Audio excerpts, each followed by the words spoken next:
Tonight, we're taking it back to 2019. Before I begin, I need to apologize to one or two people that I promised I wouldn't be mentioning certain subjects on my channel ever again. I kind of have to, briefly, in order to explain myself. First off, thank you very much for anybody being here or watching this later. There's a GoFundMe linked in the description below. I hate to put up another GoFundMe. I hate to. I don't want to. I hate begging for money. I hate the way that it looks. The very masculine side of me wants to project strength. Cannot handle having to ask for money. But I'm in a position where my vehicle's down. I work on the road. It was an unexpected expenditure. I need to take care of my kid. My kid comes first. My home comes first. So it doesn't matter what my pride or ego says. I need to ask for help. And that's what I'm doing. And just like the GoFundMe before, if I reach a goal that covers my expenditures, I will delete it. I will delete it. While I'm mentioning the previous GoFundMe, I'd like to confront a rumor that was put out a while ago and then brought back up when I began this one. A friend, use the term loosely, asked me if I was using my GoFundMe to hire prostitutes. No, I was not. This was relative to a tweet in question while I was battling with my ex, and it was a poke at my stalker, who to this day still stalks my social media, one of the dicks that she was jumping on. Still to this day, goes to my social media. Just recently, I guess I used my laptop to pay a phone bill on her laptop, and went into my private account and changed the name of the account to The Leech. Oddly enough, The Leech. A projection. Toxic people project who they are upon others. This is what we've been fighting. These social justice warriors have been fighting against these blue-haired weirdos, these far leftists, the toxic Twitter mob. Funny that Twitter is dying, is trending now, because what do these types of people do? Whether they're sociopaths, narcissists, broken, toxic people, whatever type of toxicity that they may have or be. What have we been fighting for the last several years? Well, we've been fighting toxic people who project their worldview upon others. They project their victimhood status. They project their confusion, their mental illness, their bullshit, their lies, their whatever it may be. They project it upon other people to create an irritation, so that when those normal people, whether you are, let's say you're a conservative, independent, let's say that you're a moderate liberal, anybody that's not in line with Stalin or Marxist thinking, you're an extremist to them. These types of people, when you do not bow down and accept their narrative, their projection of who you are, when you are not facilitating their need to coddle them, their mental illnesses, their fragile egos, their toxicity. What do they do when people in fandoms, when these types appropriate the things that we love, our modern mythologies, when these idiot far leftists, these gender study degreed assholes, these people out there who don't even know their own pronouns, these they thems, every moron, delusional asshole, toxic piece of crap out there, what do when a normal thinking person stands up and says, no, I'm not accepting your bullshit? What do? Well, they begin to rage out.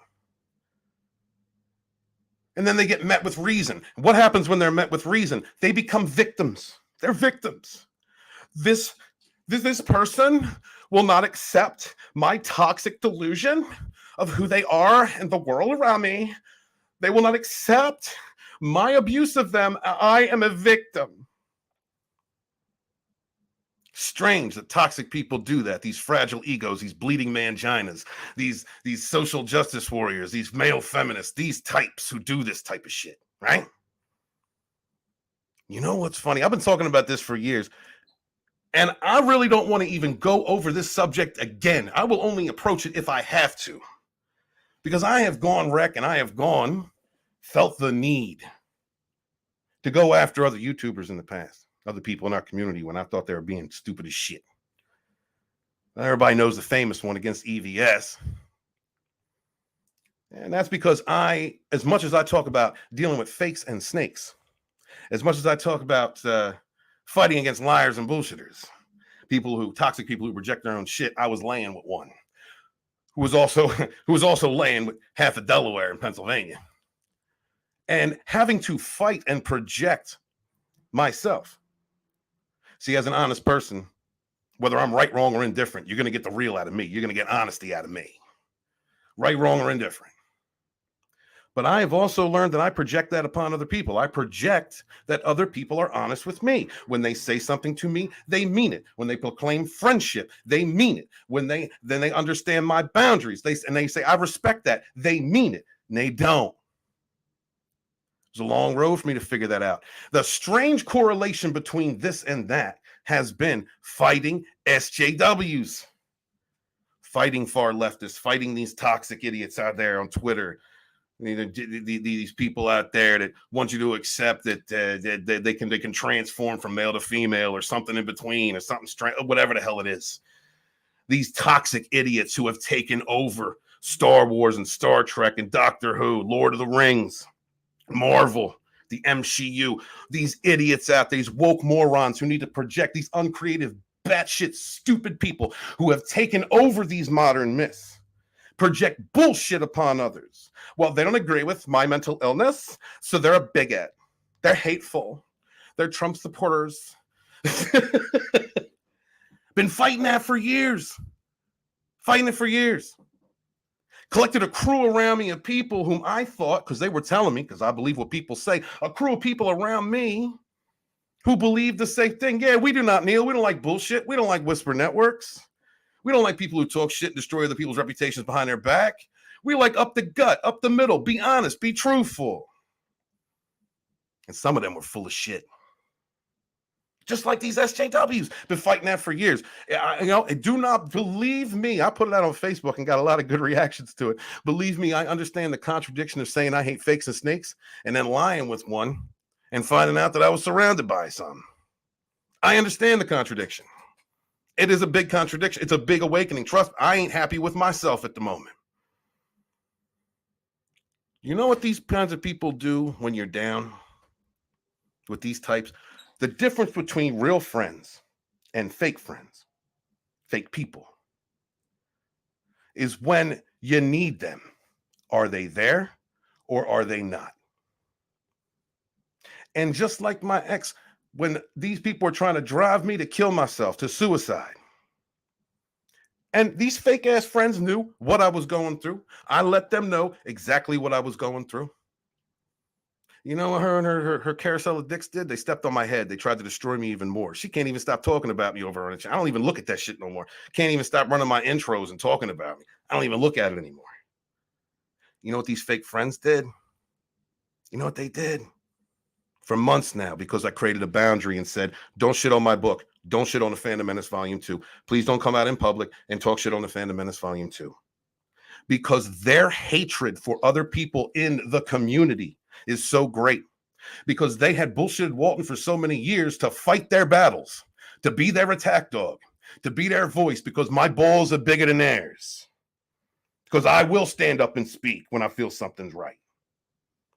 Because I wouldn't do that no more, because I created a boundary, because I'm writing a book that is about some of these people that they hate. Their ego overrode whatever friendship they said they had. And they began stepping on my head.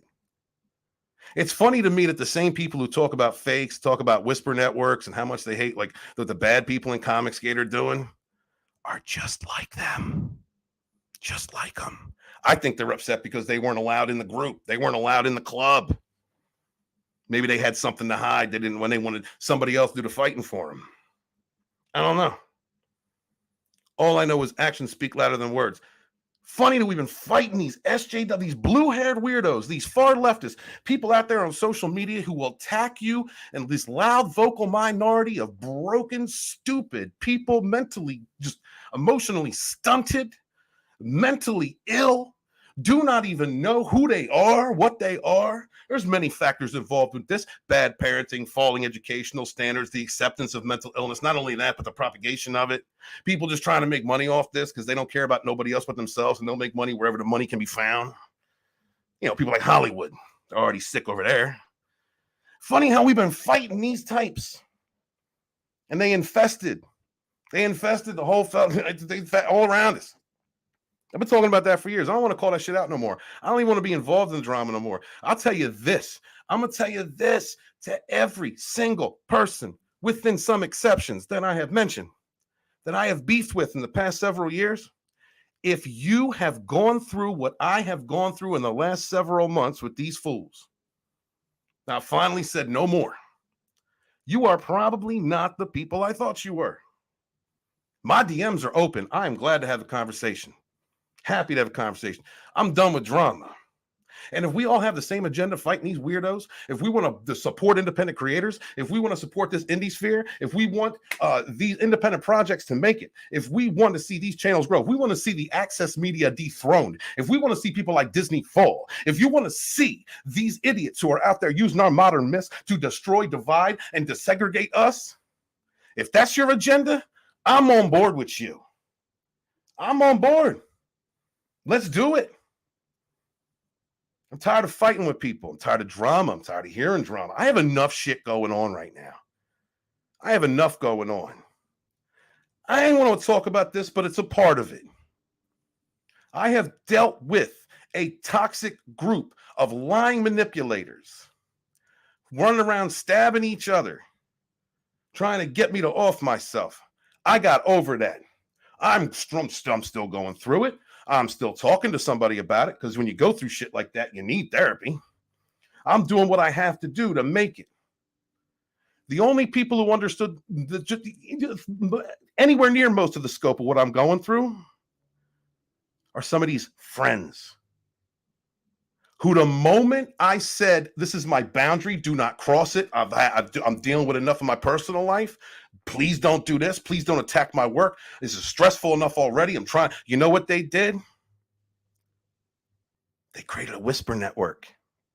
They joined other whisper networks. Walton is not letting me treat him like shit. I'm a victim. Do you understand? I am a victim. Same shit SJWs do. Same shit. I've been getting messages. Y'all might want to do the same thing that I've done to you and say, is the person next to me really a snake? Because I've been getting screenshots for months of your conversations with others. I've seen them. Notice how I got distant? Stop streaming around some of y'all? Did you notice that? Because I've seen it. And what did I do? Not what you expected. Walked away. I don't want to get involved in drama no more. I don't want to get in Twitter fights. I don't want to get in YouTube. I'm not doing that no more. I'm not giving narcissists or sociopaths or toxic people what they want, which is attention. I don't want to do that. You're not worth it. Block, move on. Done with you. Done with you. You don't respect, you know you crossed the line. You can run around and cry and call me emotional and all whatever toxic bullshit you need to say to everybody. It doesn't matter. I've seen this. I've seen the conversations. You might want to ask the person that you've been talking to, people you've been talking to for the last couple of months about me, if they're really your friend. The same shit the SJWs do, the same shit that we have been fighting for years. The toxic minority that allow people on Twitter. I'm looking at that. I'm looking at the hashtag on Twitter tonight, and I'm like, Twitter's dying because the bullshit's getting shut down. The boundary is being, Elon's coming in and creating that boundary. Everybody has equal thought. You ain't gonna press a certain narrative over everybody else ever again. This one of your own. This is a liberal coming in there and doing that. Thank God, because I'm a liberal too. I'm glad to see it. That's true liberalism. Everybody has the right to be heard. Everybody's got the right to free speech. Everybody's got the right to express themselves. I don't care if you're an A to M or if a transsexual or whatever I don't care if that's what you do, but you're not going to impress your worldview upon me. You're not going to change. You're not going to change my son's educational standards because of your delusion, because of your projection. Just like I'm not going to allow toxic people who have not been my friend for years and wanted me to fight their battles and wanted me to get and do shit for them because they didn't have the same balls I got. They don't have that. Yeah, I'm out there on Twitter every day fighting SJWs, and I'm out there all the time. You know, I'm knocking them around. You're a passive ass bitch. I live 2.5 hours away from you. If you really had some shit to talk, you piece of shit, you could have drove up here. I wouldn't have called the cops. I wouldn't have called them if I kicked your ass. I promise. You're a pussy. Just like the SJWs. You're just like them, passive aggressive.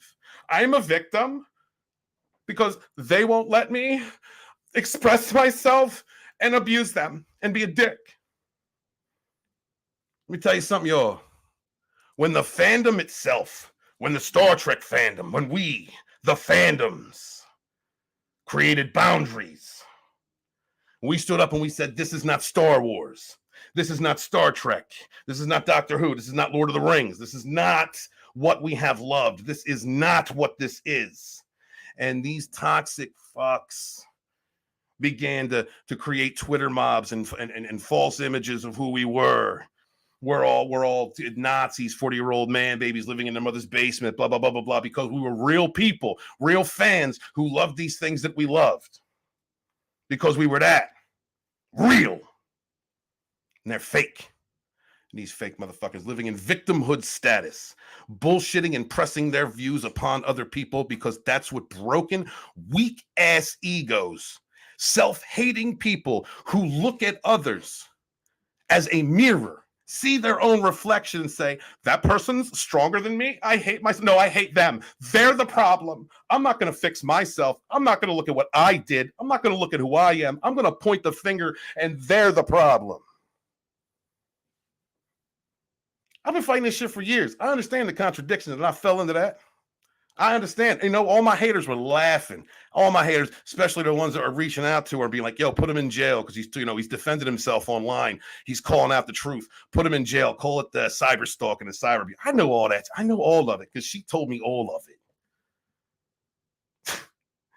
The one thing you can always true about fakes and snakes, and we see this now and again with these SJWs, blue hair weirdos and far leftists, we see them eat each other. They'll eat each other. They only gang up when they have a common cause. And then if you don't have a common cause, they begin to eat each other. They sell each other out.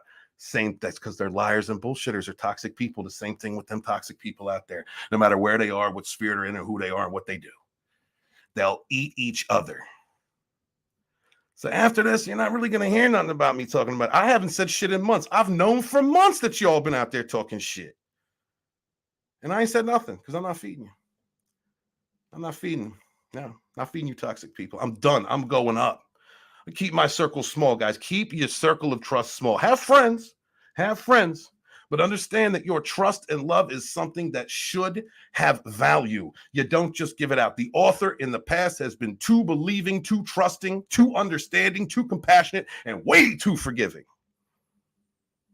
Don't do that to yourself.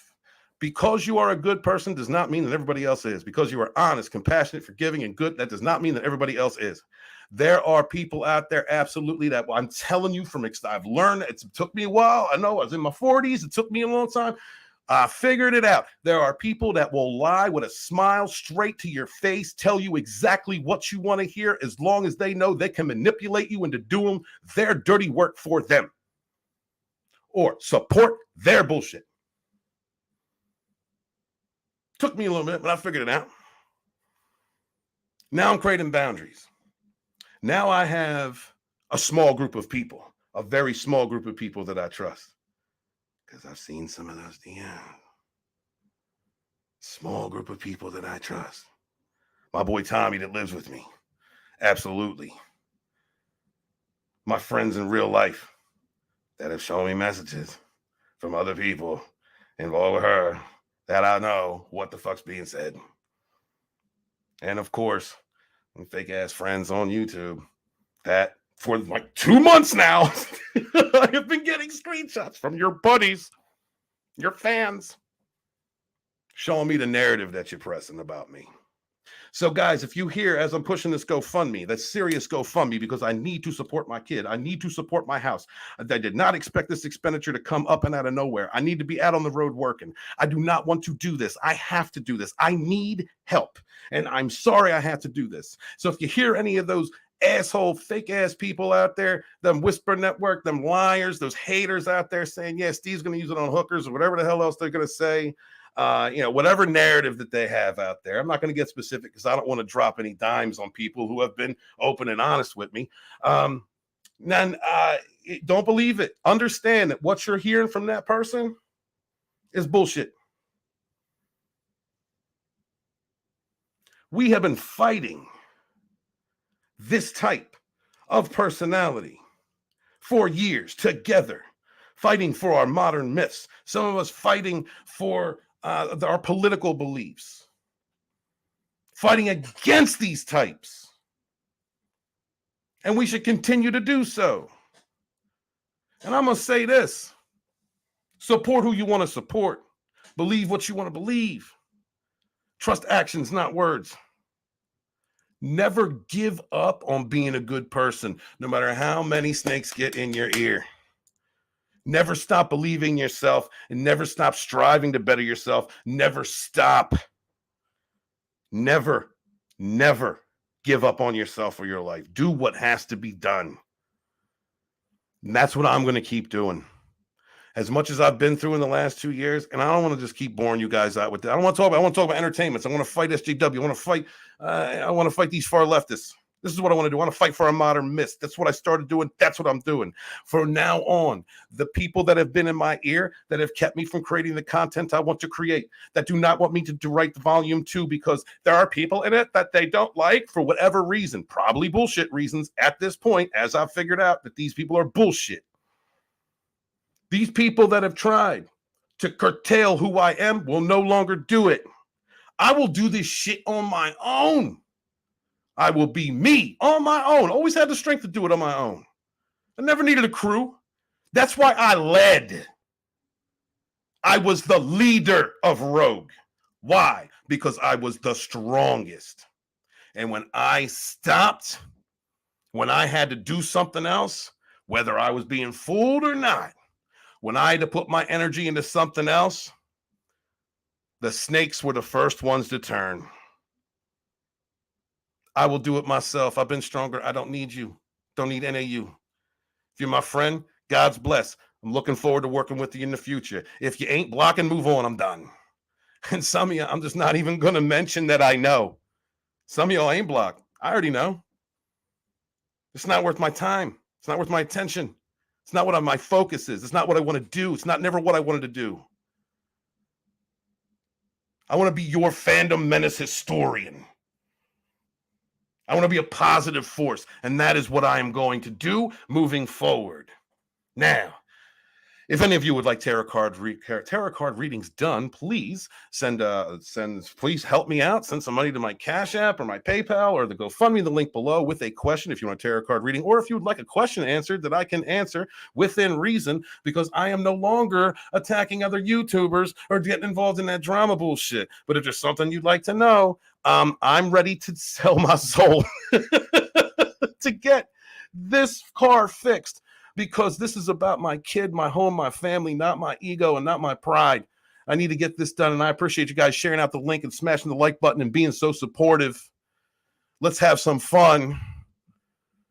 Your Fandom Menace historian has returned to form.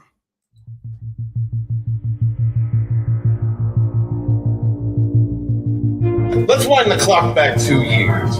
These ideopolitical extremists, not creating but repurposing franchise, would not listen to any fan. And what did they do? They served us, force-fed us incompetent Ghostbusters, Star Wars, Star Trek, and Doctor Who, not because these chameleons of false virtue were trying something edgy and new, but because their fringe ideals and preferred extremist Twitter blue checkmark versions of racism and sexism was held as a higher priority than honoring the legacy and lores that came before them. These socially destructive aberrations, these bigots of mass virtue, these self-important, insanely wealthy ideologues, the bullies of yesteryear, have not a single connection to the geek and nerd cultures for which they have been given the keys to drive what we have loved into the ground.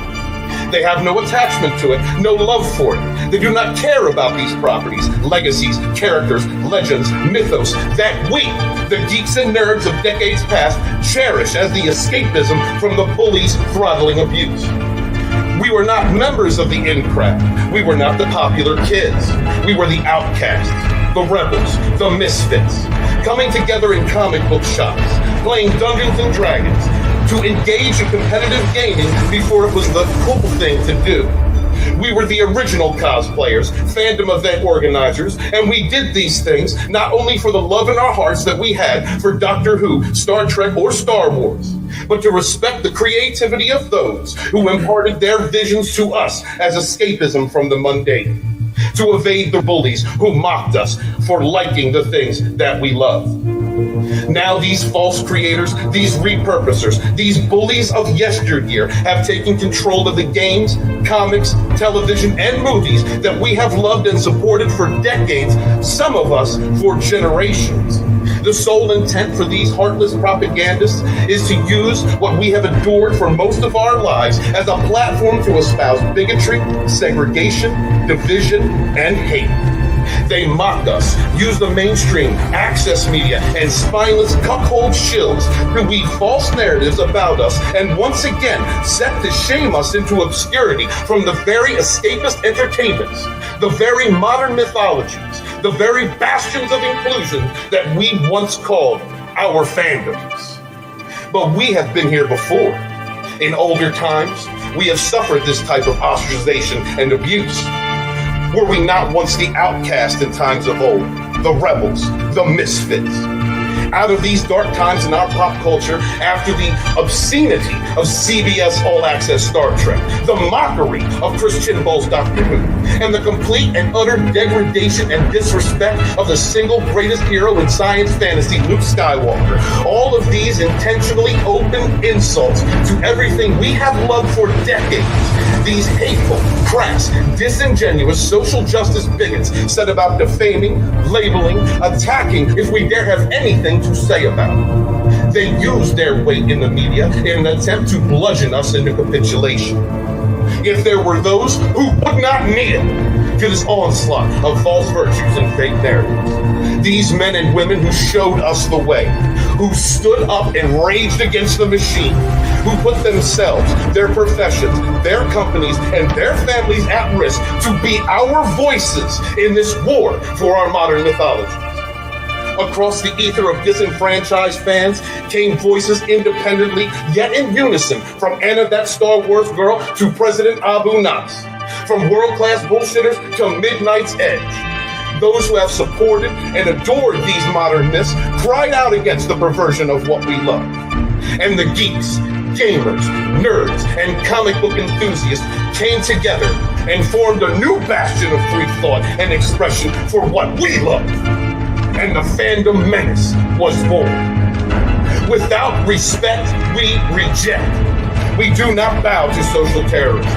When the industry tells us to like it or leave it, stand up, my brothers and sisters, and shout, we do not kneel. Hail the fandom Menace.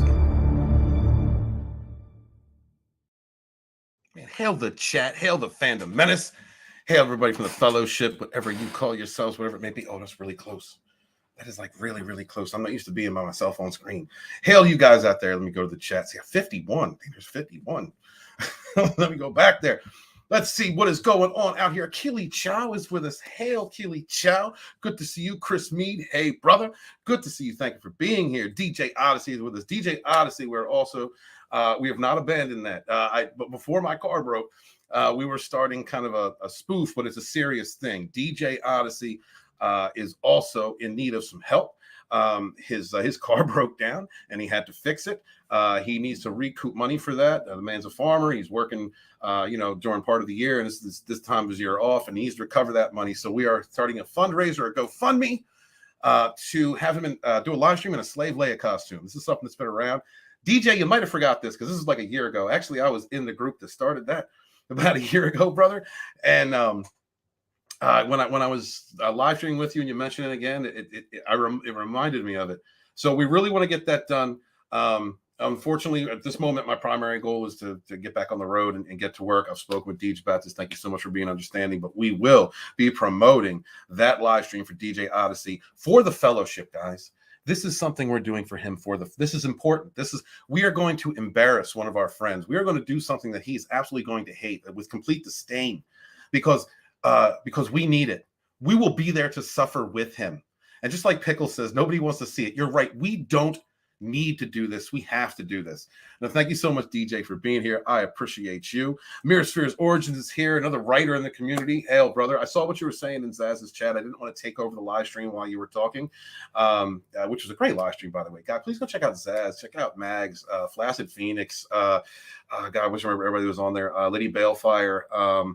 Forgive me. Go check out Zaz's last live stream. It was really funny. I had a great time in his chat. And it's when he had reached out to me, like, I didn't realize he'd hit over 20K. Like, he has like 23,000 subscribers. I remember when Zaz was first coming in my chat when I just started out, like when we were all just starting out. And I haven't had the chance to keep up on everybody. It's difficult. I was working on different things at the time. I was putting out the book. I was trying to work on the second one. I was dealing with other things in life. And I kind of lost touch. I'm so proud of Zaz. I'm so proud of people like Magitech Mags. I'm proud of Flaccid Phoenix and everyone else who has spent the time, grown, worked on their channels, those who have blown up, those people that I haven't mentioned that have done very well. I appreciate each and every one of you, man. Keep up the good fight. Keep fighting for our modern mythologies, doing it in a fun way. That's the best way to get it done. Mirrorsphere's Origins is a writer in our community. And we definitely should start up a collection of writers. And start promoting one another, start working together. Mirrorspheres, if you could spearhead that, I'm behind it 100%. I will join and I will do everything I can to help. But unfortunately, at this moment, working on Fandom Menace Volume 2, I'm having a difficult time doing that. I'm going to be setting up an interview with Nerdrotic not this Thursday, but the following Thursday. DJ, you are also going to be working on the Doctor Who chapter for Fandom Menace Volume 2. So it's going to be a Nerdrotic and DJ Odyssey chapter working with me to construct it. And so I will get with you about scheduling it. And we're going to work together, man. I appreciate you. Chris Mead says, when people ask me to type my pronouns, I type fuck you. Yeah, you're right. I need to slow down my energy. My energy's high whenever I do these, because I don't want to disappoint. And I don't want to be low energy, and I want to make sure you guys are entertained. I appreciate each and every one of you being here, but I need to throttle it down a little bit sometimes. Yes, absolutely, Chris. We've been fighting this mental illness out there on social media for how long now? We've been fighting against people who have been appropriating our modern myths. These political extremists, these commies, there are some great people out there that do. Guys, check out Tony Tonedeaf, the Clown World Review. Please subscribe to him. He is criminally undersubbed, very very, very high intellect when it comes to discussing these things. Just like Chris Fisk, Vinny Art actually has a lot to say on that too. Tommy Guinea Pig Collective, Etep Kulian, all of these people have a lot to say about this, just like the great, wonderful people at the Comics Division. Love the Dicks Division, 32 Flavors of Nick Weiser. I mean, there's just so many people out there that have been fighting this war with us for so long. Please check them out, and I appreciate that. So it's good to see you. There is Chris Fisk. What is up, Chris? I just mentioned Chris. Chris is the creator of Infidel Chronicles. Please check out that. Support your independent creators. Much love to him. Let's see who else we got. Awesome Wine. Good to see you, my brother. Maybe Alex Stein would join you after the Jack show. I don't know. There are times when I'm not on the up and up and I don't understand the references y'all are saying, and I just laugh and be like, yeah, yes, it ain't, keep going. And this is definitely one of them. Awesome One. I love you, dude. I'm just keeping it real. Keep it real, y'all. Hail to Horny Alf. Hail to the Legion of Memers. What is going on? Thank you so much, dude. I loved I didn't get a chance to really talk that much because I was going on Zaz's show when I was in the last ETEP changed the Going Rogue, go to something else. Great show, had good panel up there. Jeff from World Class, Vinny was there. I can't remember the other person. I don't think it was Draven. I'm sorry, I can't remember. Great show he's running every week. But I saw that meme that you did. And it was it in a threesome? Didn't realize he was a dildo, dude. Thank you. That is classic. Love that shit. Don't let anybody tell you different. I do not mind ribbing. I do not mind. I think it's great. It is when it comes specifically from people who are completely disingenuous and do not mean it in a friendly way. They're actually trying to demean you. That's there's the two ways you can look at it. You can laugh at it, or you can just dismiss it. Unfortunately, sometimes that has been happening to me from people who claim to have been my friends. So, don't feed it. What is up, passive aggressive pussy? Yes, R. Hail to you. Hail, love seeing you over there at Bear, the Bear Nerd Fun. You guys love talking about guitars. We had a birthday stream over there with him. Had a great time. R is always in the chat. Thank you so much for being there. Thank you to Bear, who once again, who is there for me.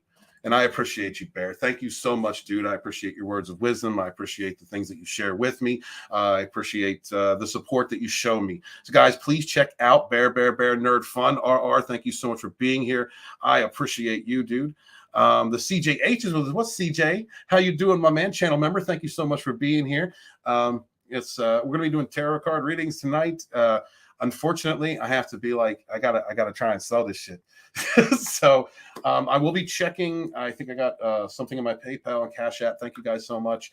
If you guys want any questions answered, my thoughts on anything, or you would like a tarot card reading, just let me know through a donation. I greatly appreciate it. If you don't like GoFundMe, that's why I put Cash App and PayPal up there, because look, it's easier for me to do GoFundMe because I already have it set up, and I can just put it up there and then make it run. Like I would use the one Drew Taylor used. I can't remember the name of it. Like I would use something like that, but I'm not set up for it. It's just, man, I don't want to ask for money. I don't want to be asking for money again. That's the last thing I want to do. I don't like that. I've been struggling for weeks. I'll be honest with you. And it's just the way it is. When I was contracting for the company up north, the travel expenditures, having to get the stuff I need to get, traveling from Jersey to Pennsylvania to Maryland, Virginia to Delaware, to just all over that area. It's a lot of expenditure, and it's a lot of wear and tear on the car. And so I want to stay in Florida. I'm staying here because it's time to set roots. I don't want to go back up north. Too much bad shit has been happening up north. I don't want to be there. Even though I love my parents, they're up there. I still want to go back and visit them at some point. I'll take contracts with that company in the future, but for right now, I want to stay in Florida. And doing that has cut into my money. I have had wonderful people that have helped, that I've reached out to in private, because I don't want to publicly come out and say these kinds of things. But people like Eats Apple Kuyan, Bear Nerd Fun, Sport News Podcast, Culture Casino. People like Drunk 3PO has helped me out in the past. Ryan Cannell's helped me out in the past. There are people that are really, really good people, and whatever you think of them, because everybody's got their demons. Everybody's got a broken piece here or there. Like we're not perfect. Like whatever you may think of anyone in this fellowship, you really never know who somebody is until you're down and you need their help. That's when your real friends show up. They're not going to step on your head and try and drown you. They're not going to come at you with a bunch of bullshit. They're not going to make sure to reach out to different people and be like, and try and create a narrative to protect their victimhood, because, they're just hateful people. They're not like that. Your real friends are going to be the ones that do, what do you need? Are you okay? Do you need something? Do you need me to back off? Do you need me there? Do you need an ear to listen to? Those are your real friends. Hey, a shout out to Angelus Draven, who's always out there doing that. And I appreciate you for that.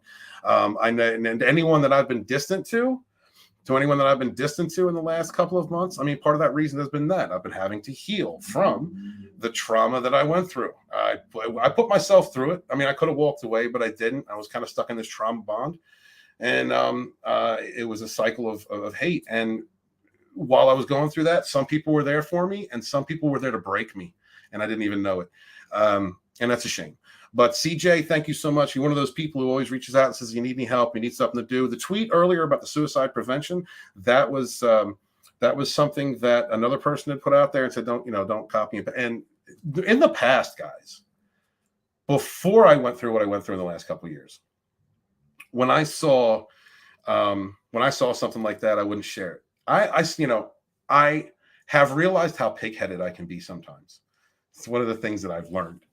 And because I always know that I was stubborn, but I would look at people who went through experiences that were so traumatic that they became suicidal, that they really thought about offing themselves. I would look at them as weak. Like that's the pussy's way out. You don't do that. That's the pussy way out. You don't act like that. What is wrong with that person? Now that I have been in a situation where I have had lovers, people outside of that involved with that, and by extension, fake ass friends who want to step on your head when you're drowning, trying to push you back into that, whether they realize it or not.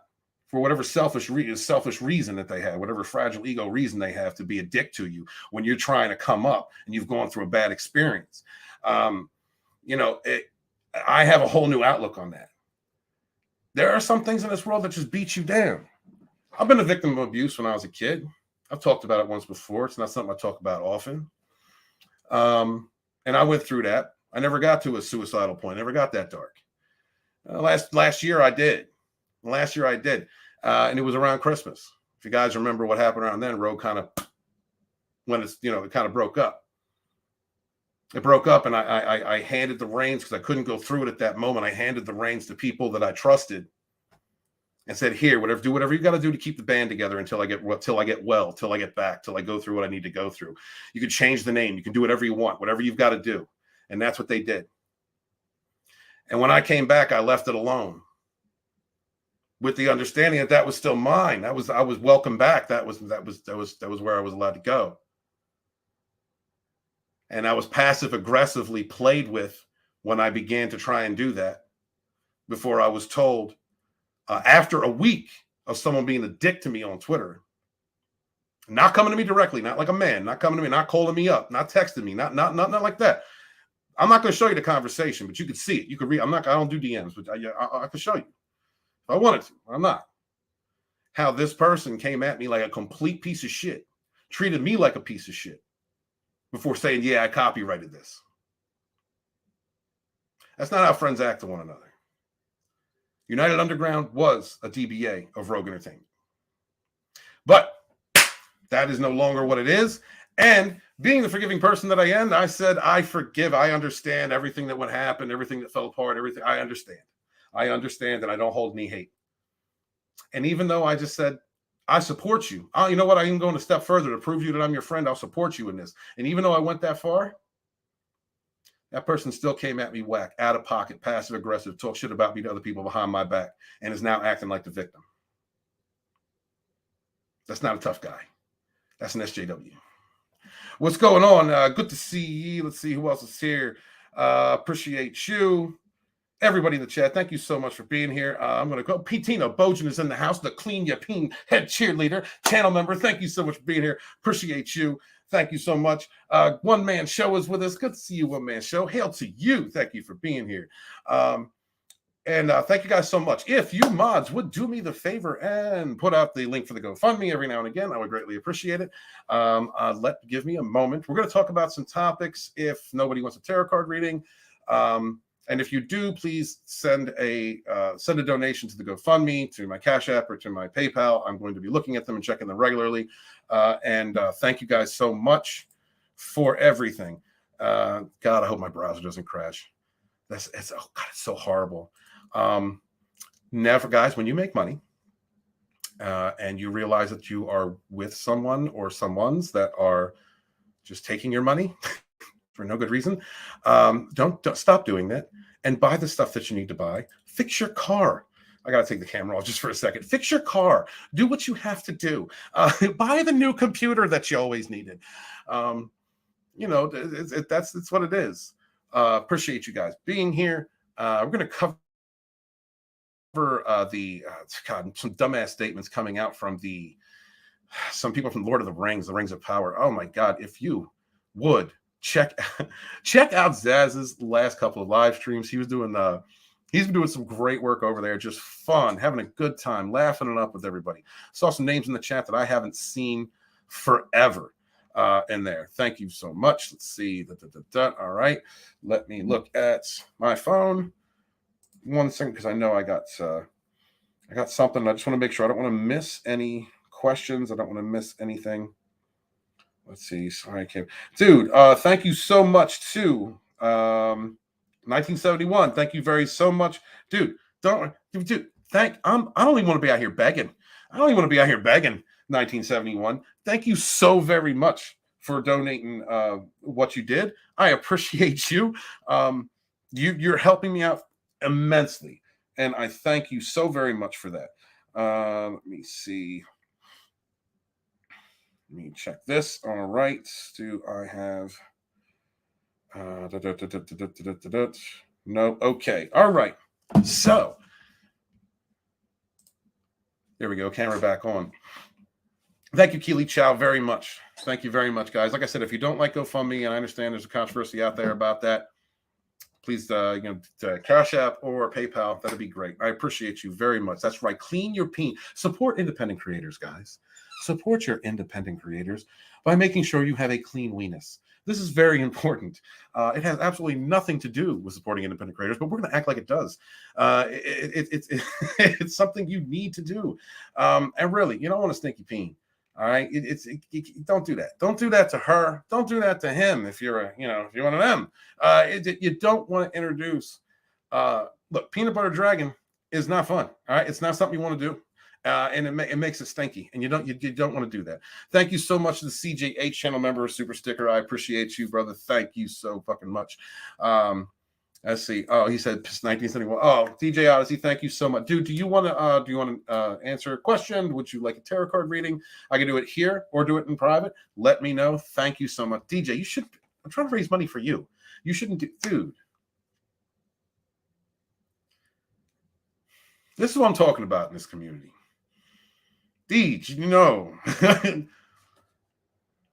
I want to help you. Thank you, man. Thank you, brother. I promise I will get you that back to you and more and get you in that slave Leia costume. Dude, man, thank you.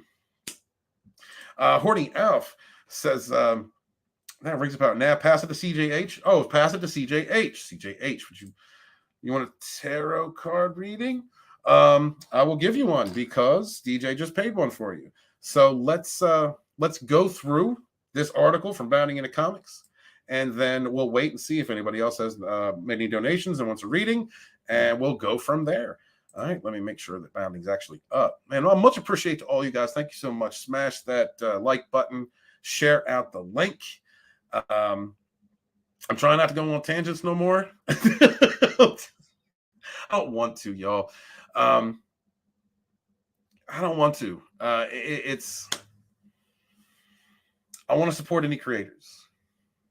I want to be what I was, what I was trying to be, a positive force. I was too trusting. I didn't have firm boundaries. And from the grip, I don't want to go through it all. Any of y'all that's been around for the last several years know Walton has gone wreck on a few people in public. And I didn't really need to.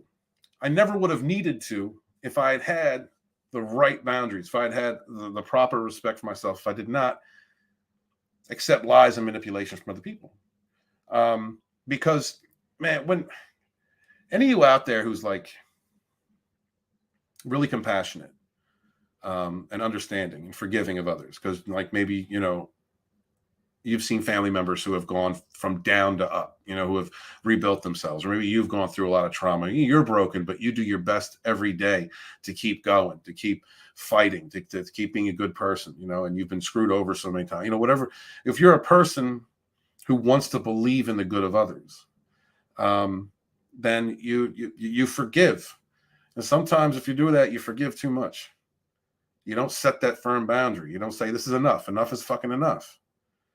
And you teach people how to train. You teach people how to treat you. One of the lessons that I've learned in the last year or so is you really do. You train people how to teach you. And if you teach people that they can keep disrespecting you, that they can keep stabbing you, that they can keep acting wreck, talking shit behind your back, acting like your friend, and just using you like that, they'll keep doing that. You got to stand up for who you are. You got to say that this is it. This far, no further. Just like Picard. And that, oh God, I love that film. I love First Contact. It's one of my favorite films. The line must be drawn here. This far, no further. Sometimes you need to do that. And it's not being a dick. If you're a compassionate person, empath like me, sometimes it feels like being a dick. It does feel like, yeah, but they're probably going to be really sorry later. They're not. Some people just ain't. They just use you and they don't care. And I didn't have those boundaries before. Now I'll tell you the truth. I've got people that I still consider friends that are around, people I've worked with in the past. Yes, there are, as far as YouTube goes, three people I trust right now. And all of them are on Topic Thunder. Those are my three. Those are my homies. And that doesn't mean that anybody outside of that is not, that I'm not going to be friends with them or don't trust them to a degree, but I've had to create boundaries around myself because I have been stabbed way too many times. Stepping on my head. Can't do it no more. All right, let's go. Okay. Let's talk about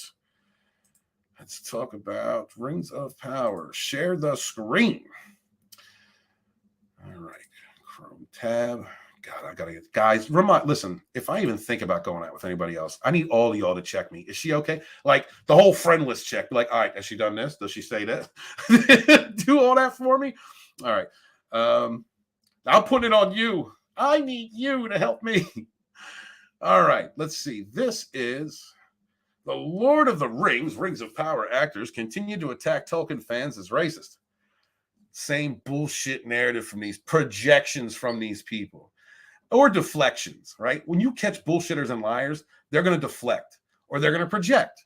They're going to say, that's actually that person. They do this. They will point at your reaction to shit that they have done that they haven't even told you they've done, or they won't even admit that they've done things, and then they'll point the finger at their victim or the target or whatever it is. They'll point their finger at that person and project what they themselves are doing.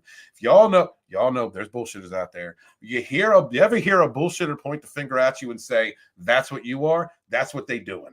Trust and believe. And that's what these people do. They call them racist because they're racist. Some of these far leftists have such a thin mind, such a shallow soul. They are not imaginative, and that's why we get things like Rings of Power, which is awful. Give me the meat and give it raw. Sass in that scene, guys, go check out Sass. It's very mildly gay over at Zaz's channel. I just want to say that. He went really gay with the whole the Rocky 3. That when Rocky and Apollo were training together, and the Rocky movies. I'm from Philly, so it's like Rocky Balboa is kind of like he's a myth. He's a modern myth there to us, and he made that movie gay. I have always fought that. Like I'm not going to stand out and think that. Nah, this is Rocky. That's Apollo. That he totally made it gay for me. Like no back kisses or nothing. They're very bad. And anyway, these people. These far leftists in Hollywood, or some of them are even so fake they don't believe in what they're saying. Like a fake conservative. I hate fake conservatives. You know what I mean? Like they act like they're big and Christian and conservative, and like I wouldn't do that. And they'll talk shit to you about the girl that you chose, and then you find out that while they're begging for money online, they're actually banging a crack whore at their house. People like that. That is terrible. And that's what these people do. They project themselves upon others. They project their own illnesses, their mental illnesses, their what they're actually trying to do to other people. They project their race, their ists and isms. It's awful. This is what we've been fighting for years. These delusional bullshitters, just either bullshitting themselves or they're bullshitting us. But whatever they're doing, they are appropriating our modern mythologies, using things that were meant to inspire us and bring us together, and creating division and hate. And this we must continue to fight. Multiple Lord of the Rings of Power actors continue to attack fans of the creator J.R.R. Tolkien and his works as racist, as their show was exposed to audiences as being a black hole of creativity. Yeah. Guys, who's watched Rings of Power? I'll be honest, I haven't seen the whole thing. I didn't get to the point of give me the meat and give it to me raw. I got to watch the rest of it because, if I'm going to talk shit, I got to see it all. But it's just got disinterested in it. It's the same thing like Picard. Remember when I tried to, you guys might not remember, but I tried to review Picard. I tried to review these things. And it wasn't a matter of me not wanting to hate watch them. Because I'll hate watch some shit. I'll make some content off of hate watching, so I don't give a shit. That's what I'm supposed to do. But it gets to a point where it's just so lackluster and awful and not even creative and just terrible. You can see how inept the writers are, but how much money they spent on this series, and they could have made something great. And what did they give us? Guy Ladriel? Why did they feel the need to race swap? And that's like the biggest, well, not the biggest, but it's one of the biggest things to me, right? Elves are fair skinned. All right.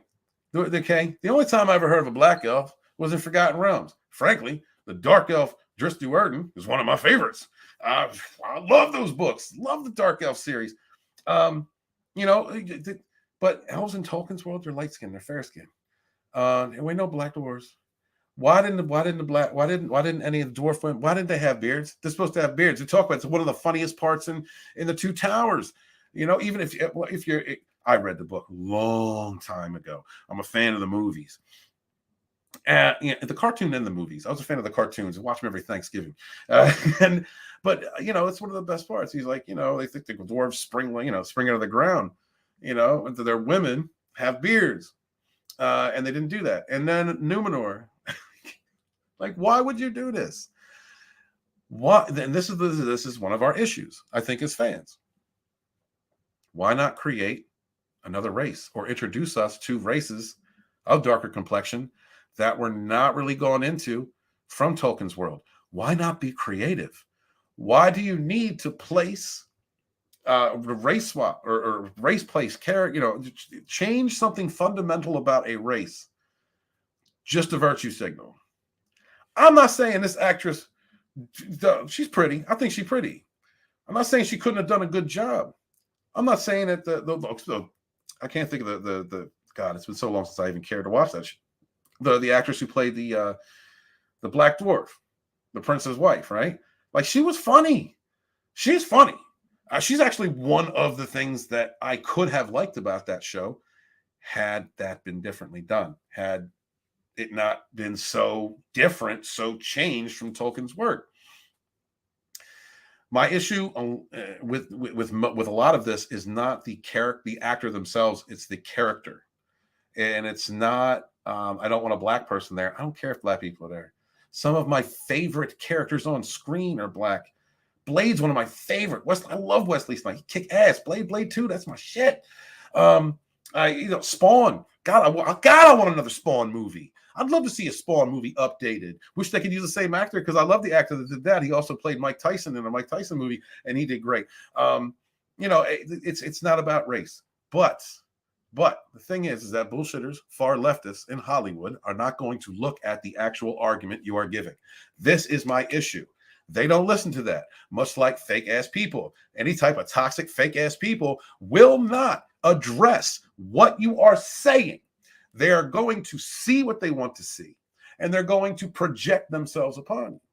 And that's what these people do. It's not about racism. It was a black hole of creativity, because SJWs do not make good content. They don't. Ismael Cruz Cordova, who played Rondir, Sophia November. God, I'm gonna butcher these names. It's just what it is, and it's not a racist thing. It's just I really can't read this shit. If it ain't John Smith, I'm lost. Who played Princess Diza, and Cynthia Ada Robinson, who played Queen Regent Muriel. Spoke with Variety's Nick Ververly. I know that's a white name, but that's like on the other side of the continent. Like, I'm Anglo-Saxon. If it ain't Anglo-Saxon, I got issues. It's not where they were asked about a supposed racist backlash to the casting. Cruz responded saying, "The fact that the attention was shifted toward that shows you what the power of shows like this is. The fact that it hit that nerve and that our being in it created such a response just brings attention to the greatness of fantasy, the greatness of Lord of the Rings, and why it's actually good that we are here."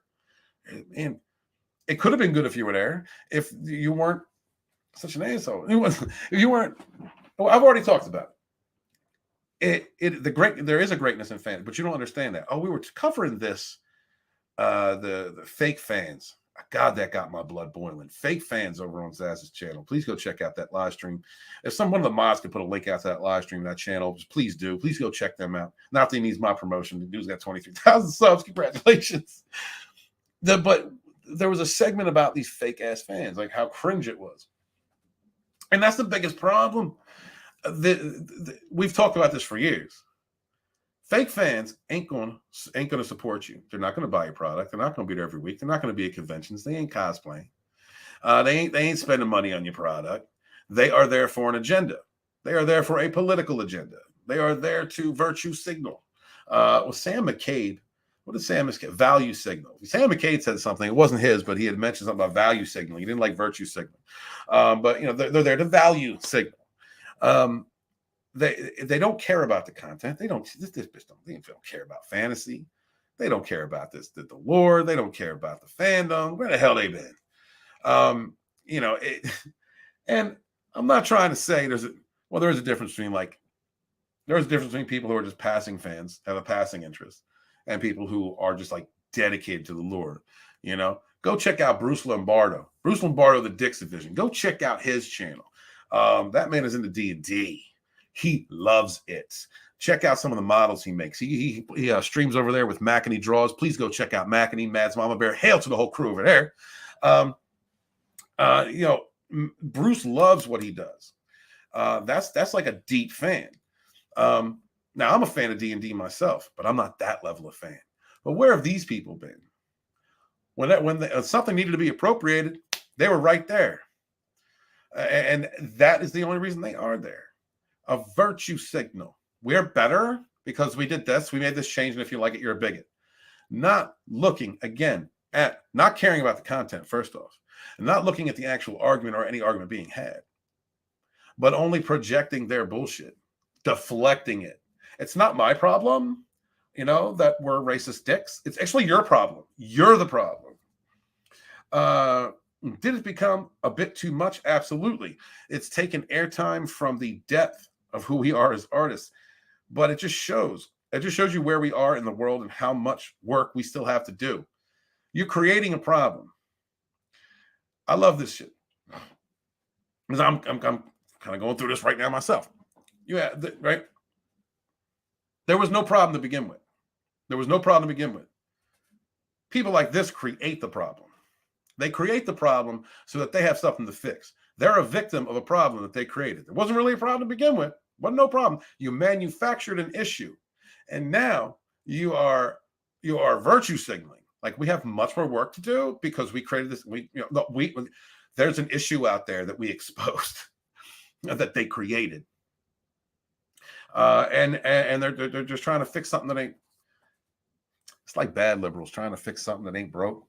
I'm a liberal, and I don't even call that shit out. Sometimes, my kin, my political kin, they want to fix some shit that don't need to be fixed because it ain't broke. And it's the same thing that they do: create a problem in order to infest, to infest and perpetuate differences and divisions, and create differences and divisions, only for the sole intent of virtue signaling. And you don't care. You don't care. There's much work to do. Like this person, I'm very grateful, and it's who we are to recalibrate, break from, reshape, and make history. He added, "No, okay." They just basically said, "Yes, we're going to rewrite history. We're going to rewrite the events." No. There was okay. For instance, this character here, right? This character here, it really no issue with the character. Actually, I thought his armor was banging. Right? And the actor did well. Good looking dude, no homo. That was not the issue, right? If you had placed him not as an elf, then it wouldn't be an issue to me. That's the problem. By proxy, it is. I guess by proxy, it is that he is darker toned, but the fact that he is a darker toned man is not an issue to me. It's the part that they placed him in. And they had to have another interracial relationship. Look, I'm sorry. Somebody got called his shit out. All right? I am sick of having interracial relationships thrown in my face. They've been doing this since the 90s. And I'm tired of seeing it. I'm sick of seeing it. It's been so prevalent in the past, and I've had to check and make sure I wasn't being racist. I was like, am I being racist? Like, they actually do it so much, they made me think that. Like, no, I'm just sick of it. We can't have a white couple no more. Why can't we have a white couple no more, or a black couple, or an Asian couple, or Middle Eastern couple, or Indian couple, whatever the fuck? Why is it wrong to have people comfortable with their own race?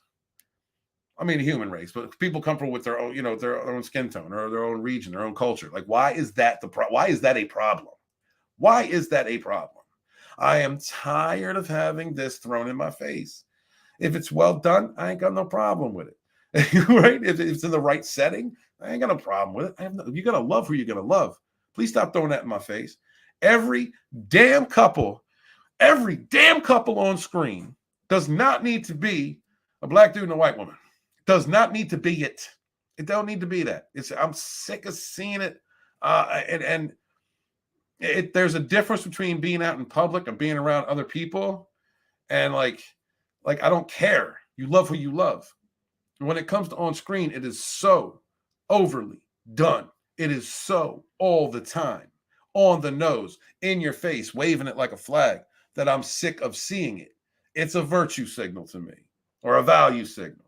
I'm still debating on whether or not to go with value signal, because I kind of like the way Sam McKay put that. But I'm just tired of seeing it. My issue was not this actor. Actor did well. Like I said, he didn't. It's not that he didn't do the part well enough. Anyway, this show is terrible. It's that why wasn't you cast? If he had been cast as something else, man, from like the far south and the far west, or wherever they're, far east, whatever the hell, wouldn't have been a problem. Would have been an issue to me. Eddie Robinson then shared her thoughts. In order not to have such an impact, the pendulum has to swing. No, it doesn't.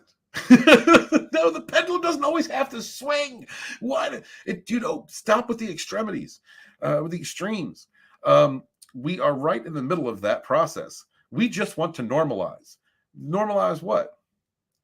We have to discuss it, because we are now in a space in society where we need to now and again acknowledge exactly what is happening. Yeah, you're virtue signaling. You're pushing. You're trying to create division. You're not focusing on anything. These are people pushing an agenda to create a problem with others. That is the issue, guys. I'm sorry. I know you guys are out in the chat. I can't look at both at the same time. My bad. I will get over there to you, and I appreciate you. Please smash the like and share out the link. Please donate to my GoFundMe if you want a tarot card reading done. If you have a question, you can Cash App and PayPal. I appreciate you. Thank you so much. But there's no need to.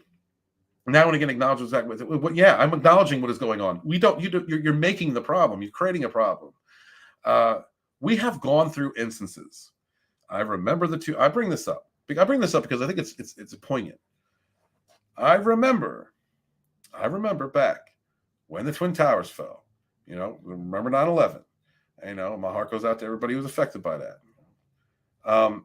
There was a period of time during the months after. Granted, the government disingenuously used that energy to start going over and killing people in caves that they blamed for the death. That's a whole nother bag. But I remember Building 7. But there was a time in the months after where people were unified. It didn't matter who you were.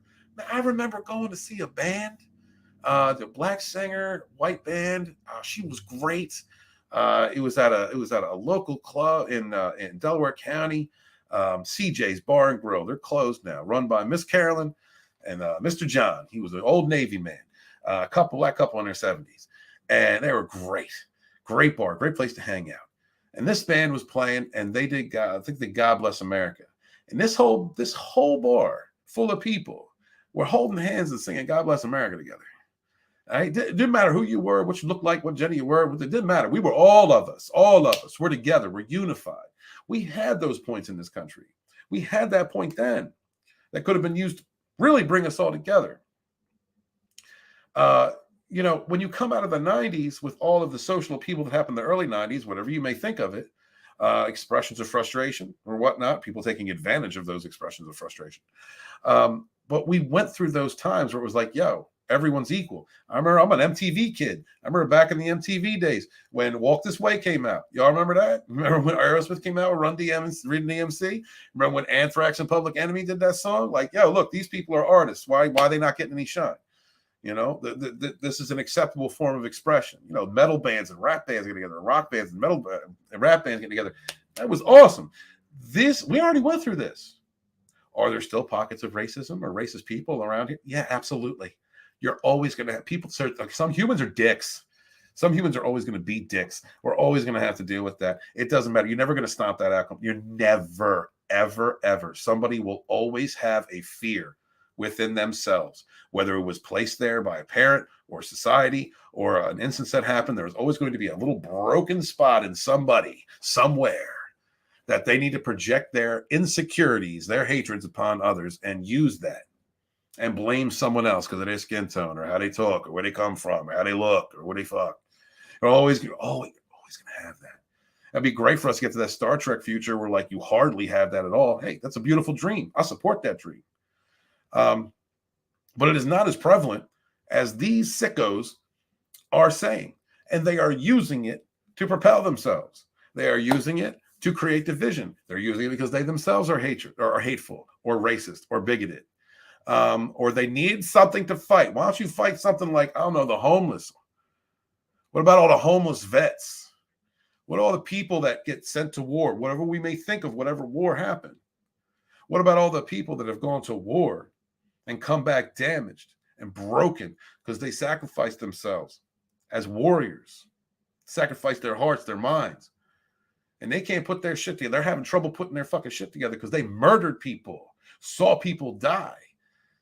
And they're out here doing the best they can, but they can't, but they're so broken, they don't get the help that they need. And they're homeless. What about them? What about them? Why don't you virtue signal about that? Why don't you talk about that? There's a lot of different types of people that need help that have gone through shit. Racism is not that big of an issue, dog. It's not. Get your head out of your ass.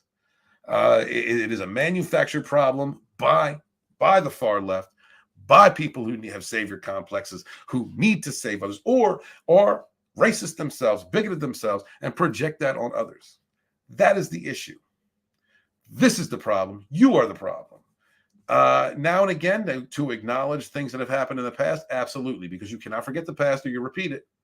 So these are discussions that can be had. Absolutely. We need to talk about them, the evolution of where we were and how where we've come to. Absolutely. Without a doubt, we can have those conversations. But do not act like it is as prevalent as it was now. Do not act like 2022 is 1822. It is not. It ain't even 1922.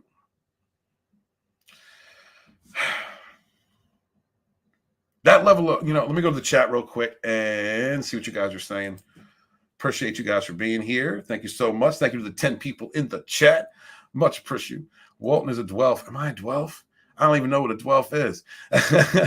Elves are described as fair-skinned as well as dwarves. Right, horny elves. So it's not, they're creating an issue. So they cast someone who does not meet the criteria of the character description and then point the finger at you when you have a problem, when you're pointing out the obvious. That's what bullshitters do, man. Let's see. Chris Fisk says Tyler Perry's Rings of Power can burn. It's a blackwash feminist vandalism of the progenitor of the Western fantasy genre. God bless Fisk. God, Chris, make a channel, dude.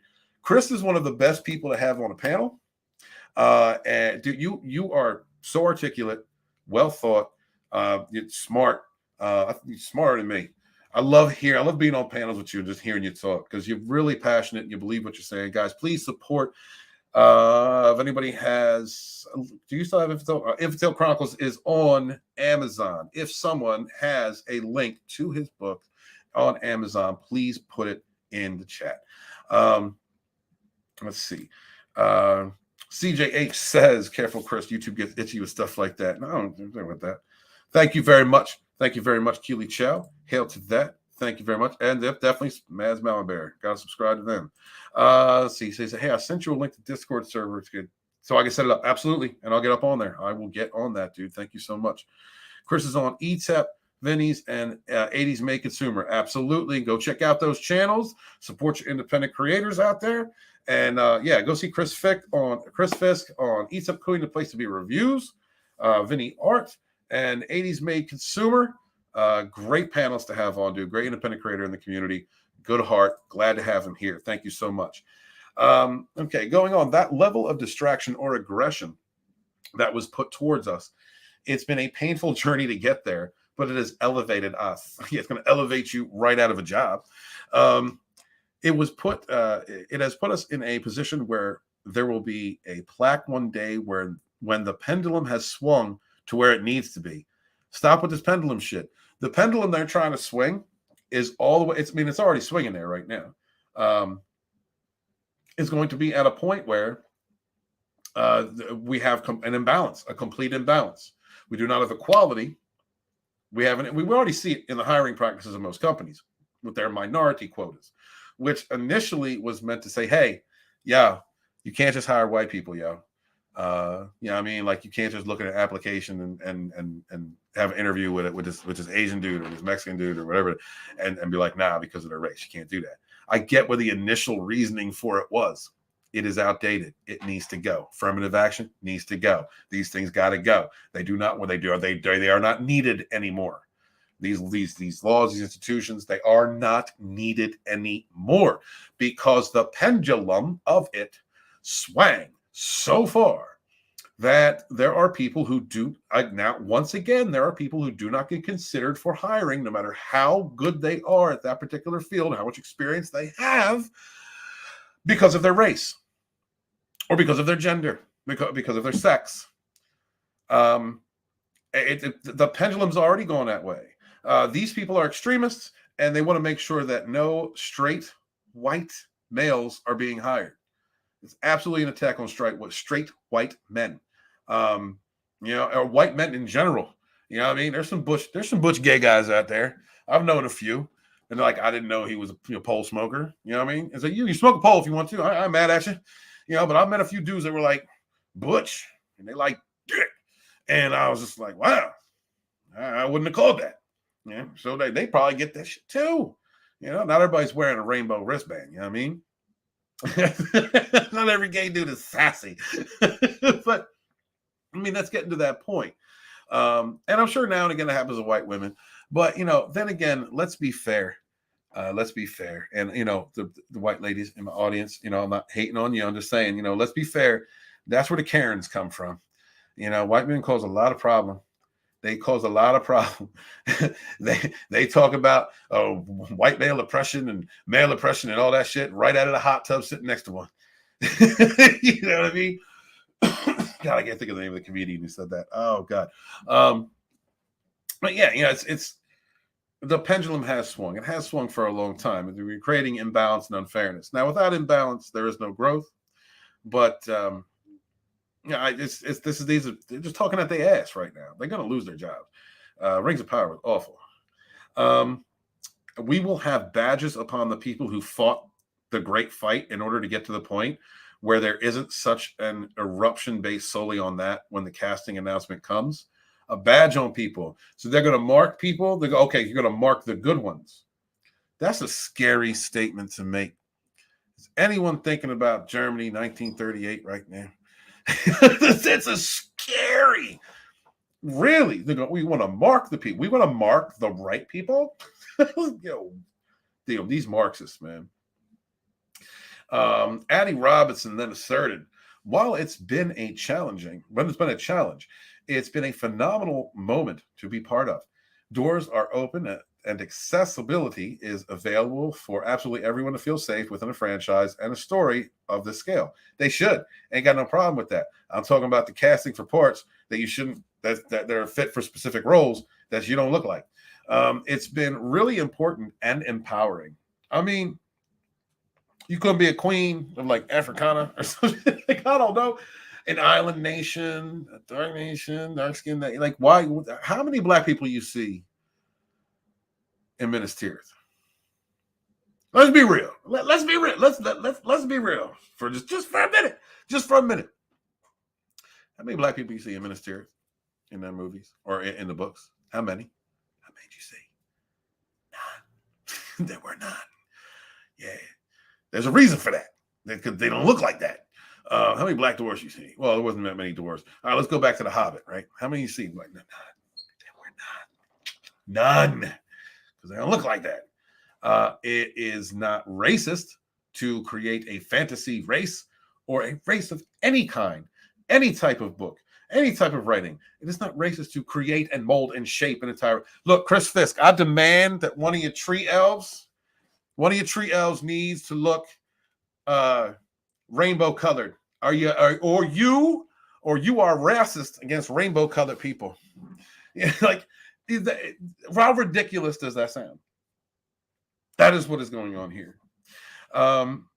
It's been really important and empowering. Tears have been shed, blood has been spilled, metaphorically, but we are here. Now, there's definitely some manginas bleeding. There's definitely some male feminists bleeding out their ass around there. It's look, and like, even if people like her are just fools who have been sold this idea that we are going to put you in this position because you're perfect for the role and it doesn't matter what you look like. Even and you're going to run into people who are going to have a problem with this, but that's because they hate you because of your skin tone. Like, even if she's a victim in that way, someone who was like fooled and placed in that position, it's toxic all the way around. It's toxic all the way around. I don't have a problem with I don't know. I really didn't like the acting, to be honest with you. It was out of place to me. I mean, but it's still Galadriel was the worst. That was the worst. It's always a white bitch, isn't it? Always a bitch. Sophia Namvet then stated, to answer your question, we still get a ton of controversy, but there has been a shift. You know where that has been? It feels like there has been a sit down.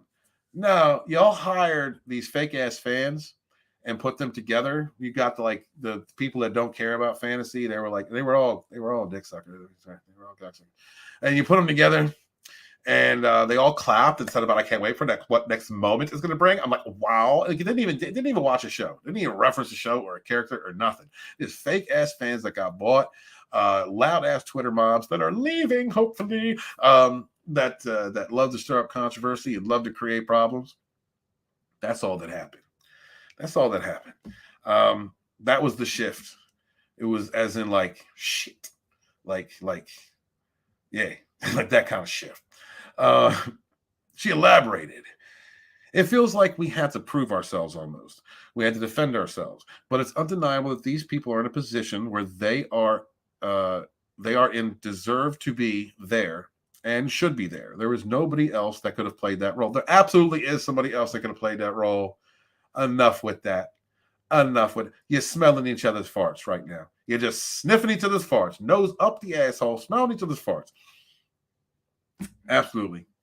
There could have been parts that were created if you had writers that were competent that could have included those actors in that weren't out of place, completely contradictory to the story or to the character description or race description.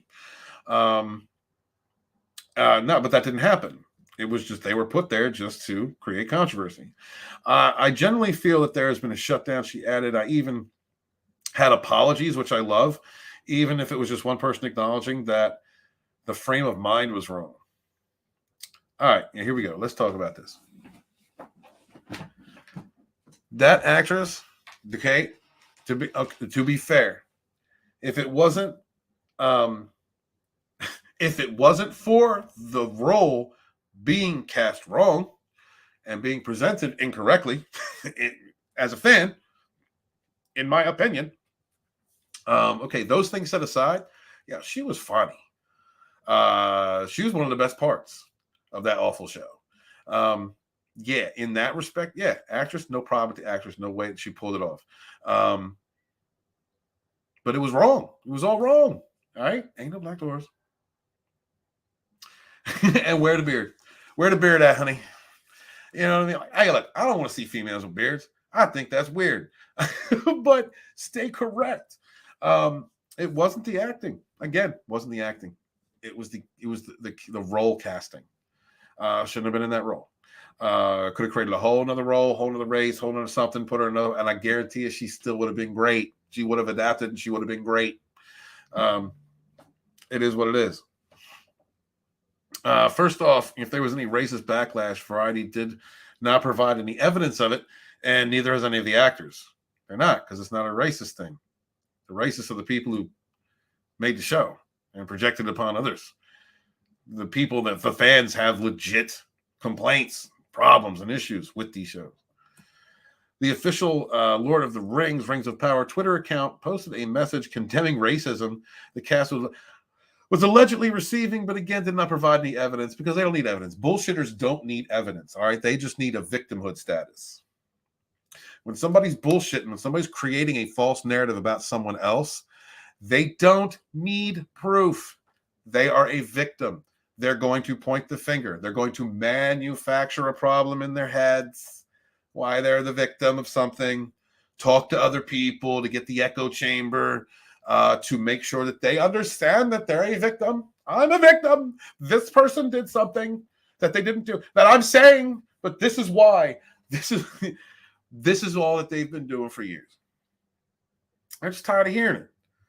No, it's not a racist thing. Are there like one or two racists out there that are genuinely looking at that, not looking at the story part of it, but looking at, the actors going, I don't want a black person. Yeah, absolutely. Absolutely. Like I said, there's always an idiot in the village. But the actual fandom themselves, we have been accused of ists and isms for so damn long. So damn long now.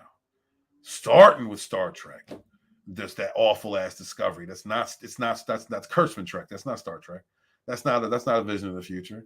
That's awful. That's far leftist 2017 projection on screen of a future that they would want, which is full of racism and hatreds and getting back at the man. Nobody's grown.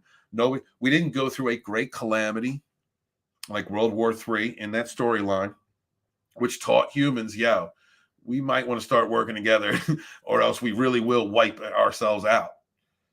Something that unified them like space travel. Something that unified them in that great event. And eventually, through that century and a half, came to a point of people are the worth of their merit, their actions, who they are as a person, not what they look like or where they come from. I love the Gene Roddenberry future. I love that. I want to get to that point. Star Trek is my all-time favorite of anything. And it's not what Discovery was. The whole Michael Burnham, just all of that was all racists projecting themselves.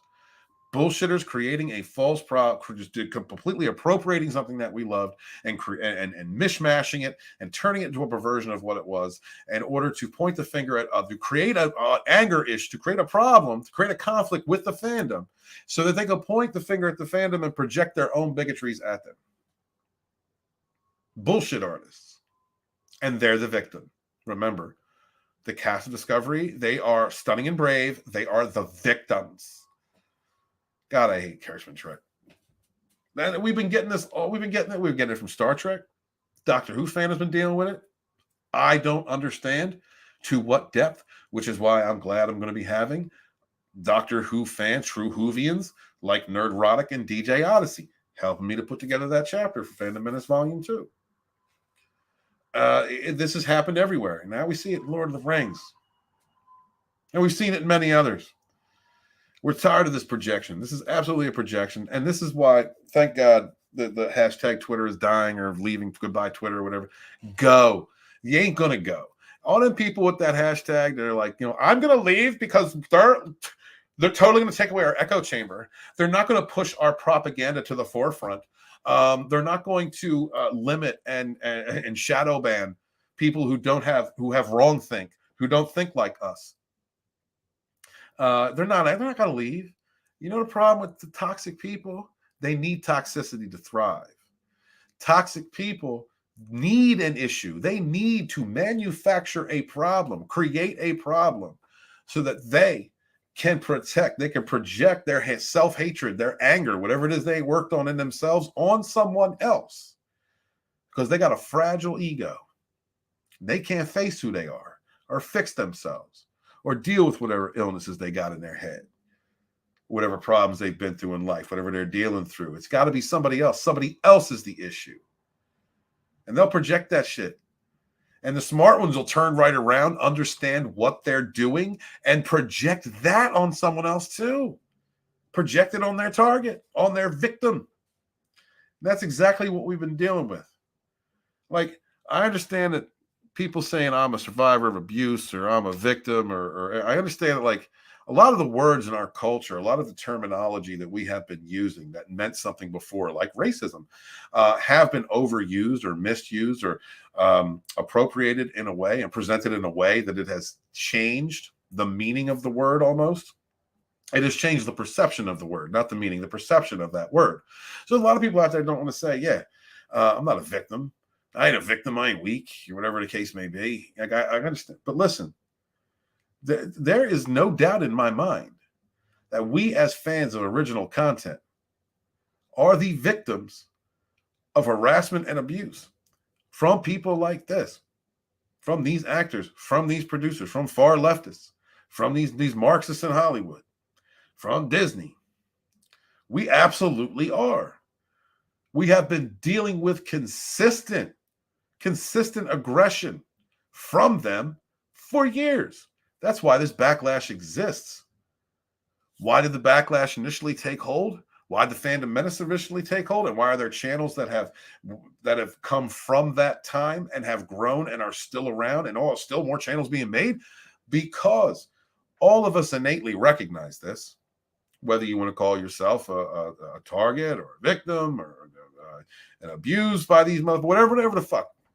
We have been going through it. We are the targets of directed abuse to change the perception of who we are, to then create so much abuse upon that targeted fandom that it changes the thinking. It changes how the fandom even reacts, how we even look at.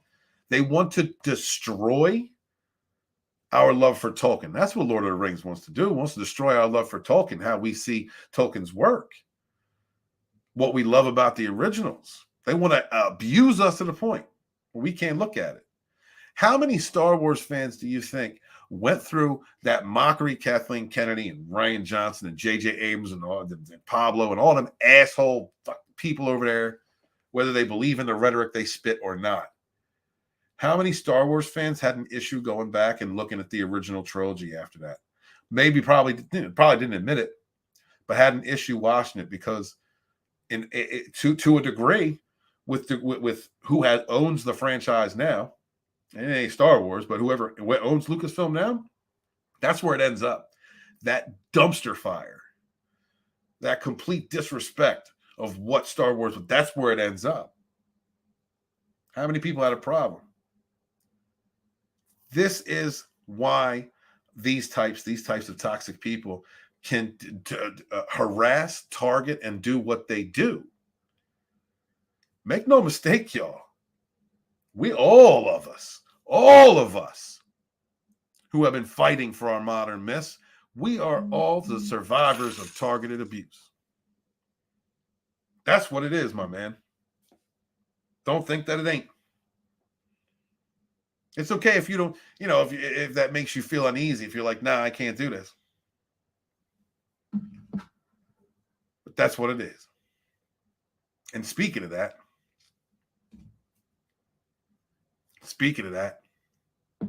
the X sent $2 on my Cash App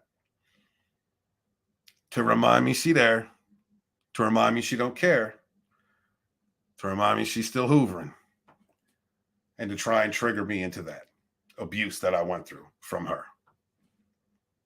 This is exactly what we deal with from people in Hollywood. That's what we've been dealing with for the last several years. So stay strong, my friends, because the fight is long. We refuse to ignore it or tolerate it, but they will create it. They continue. J.R.R. Tolkien created a world which, by definition, is multicultural, a world which free peoples from different races and cultures join together in fellowship to defeat the forces of evil. Rings of Power reflects that our world has never been all white. Fantasy has never been all white. Middle Earth is not all white. BIPOC belong in Middle Earth, and they're here to stay. Yeah, nobody has that problem. I don't know what they do. What are they talking about? That's deflection. We're not going to address the actual issue. We're not going to address the problem. We're going to deflect, create a false narrative. That's what toxic people do.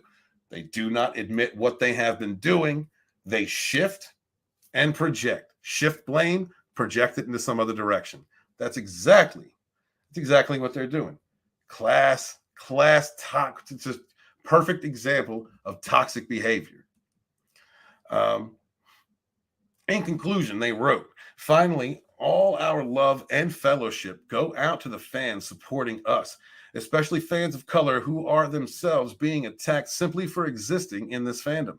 We see you, your bravery and endless creativity, your cosplays, your fan cams, fan art, and insights to make this community a richer place and remind us of our purpose. You are valid, you are loved, and you belong. Virtue signaling. We are the victims, and we see you out there, you stunning and brave people that don't exist that support our delusional bullshit, and we thank you. The bullshitters all come together and protect one another, y'all. Just remember that. You are an integral part of the LOTR family. Thanks for having our backs. This Rings of Power, just like Star Trek Discovery, just like Kurtzman Trek, just like Kennedy Star Wars, just like Chim Ball's Doctor Who, it's all fake. This ain't fake. This ain't real. This isn't a true representation of something that we've loved and something we've stood together on. It's not. Absolutely is not. It is designed for an audience that does not exist in order to create a false controversy that was created by them to blame us for being fans of the original content, to project their own ists and isms. That is what they are to do. That's exactly what they're doing.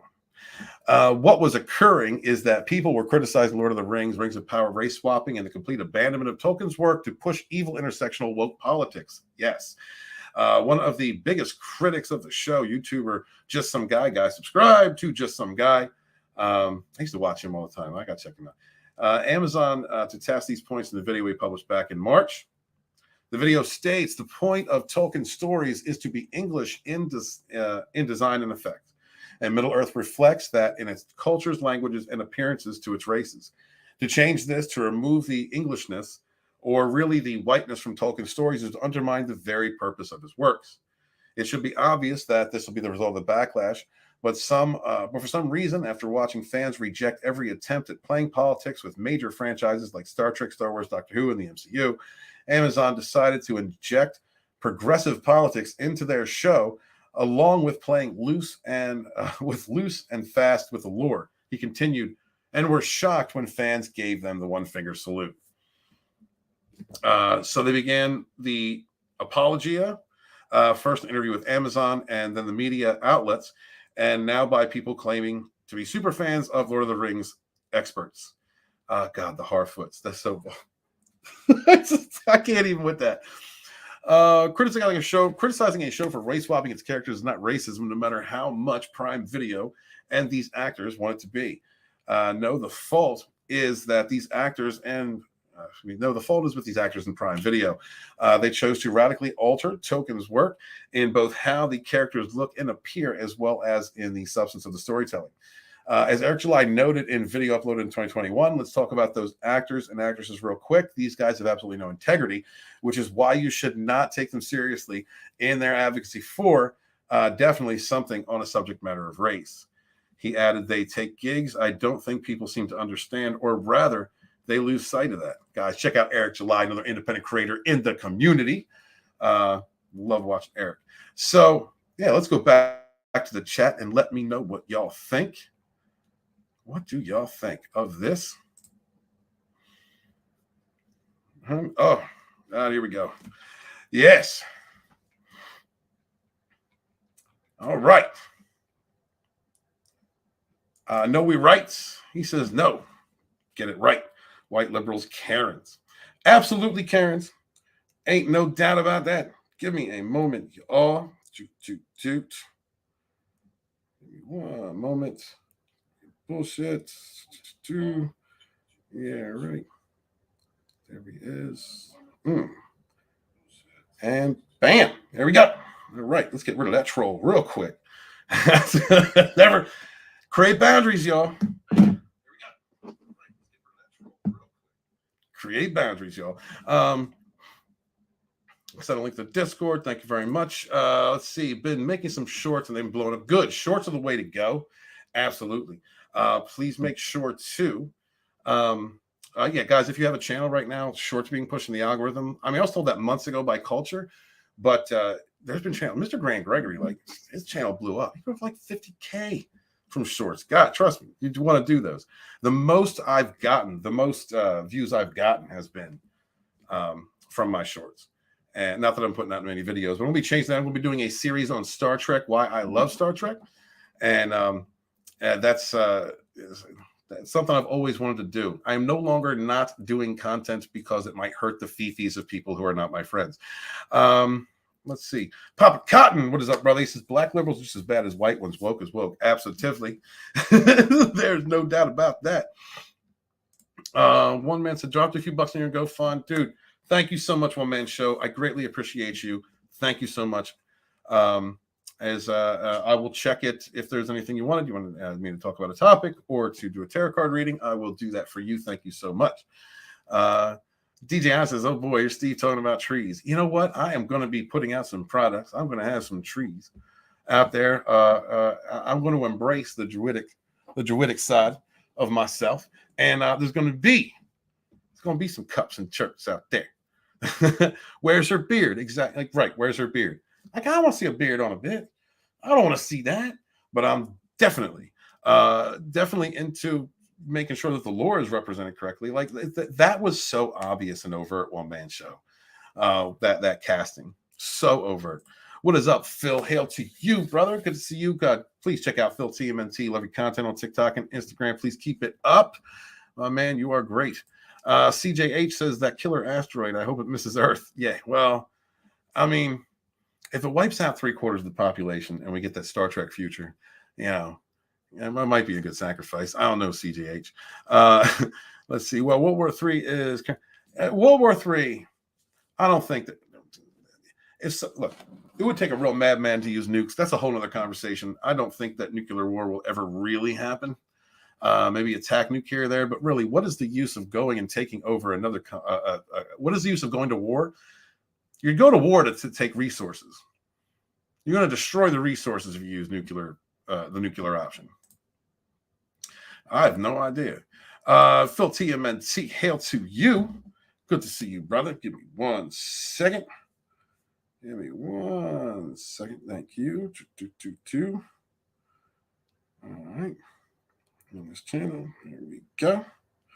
And all right. Hey. Yeah, I know why you're here. You're with the crew, so you're going to go too. There we go. All right. The whole toxic crew showed up. So awesome one. Good to see you. Let's see.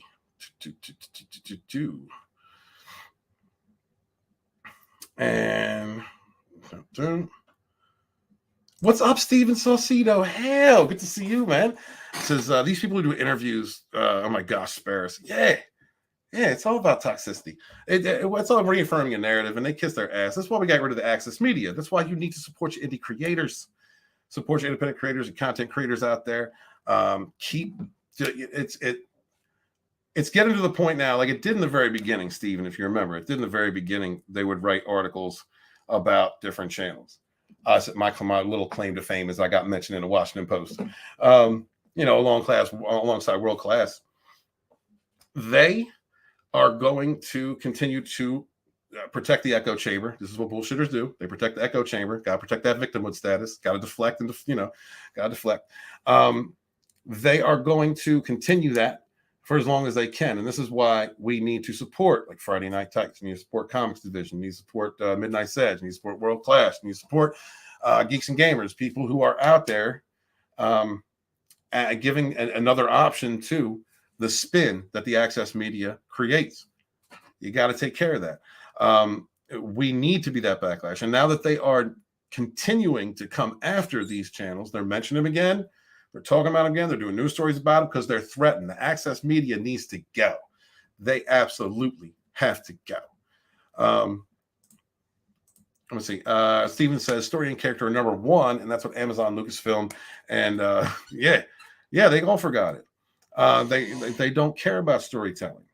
They don't care about these myths. It's all about projection of a falsehood, creating controversy, preaching to an audience that does not exist, that toxic vocal minority, smelling each other's farts, just bullshitting one another. That's all they do. That's all they do.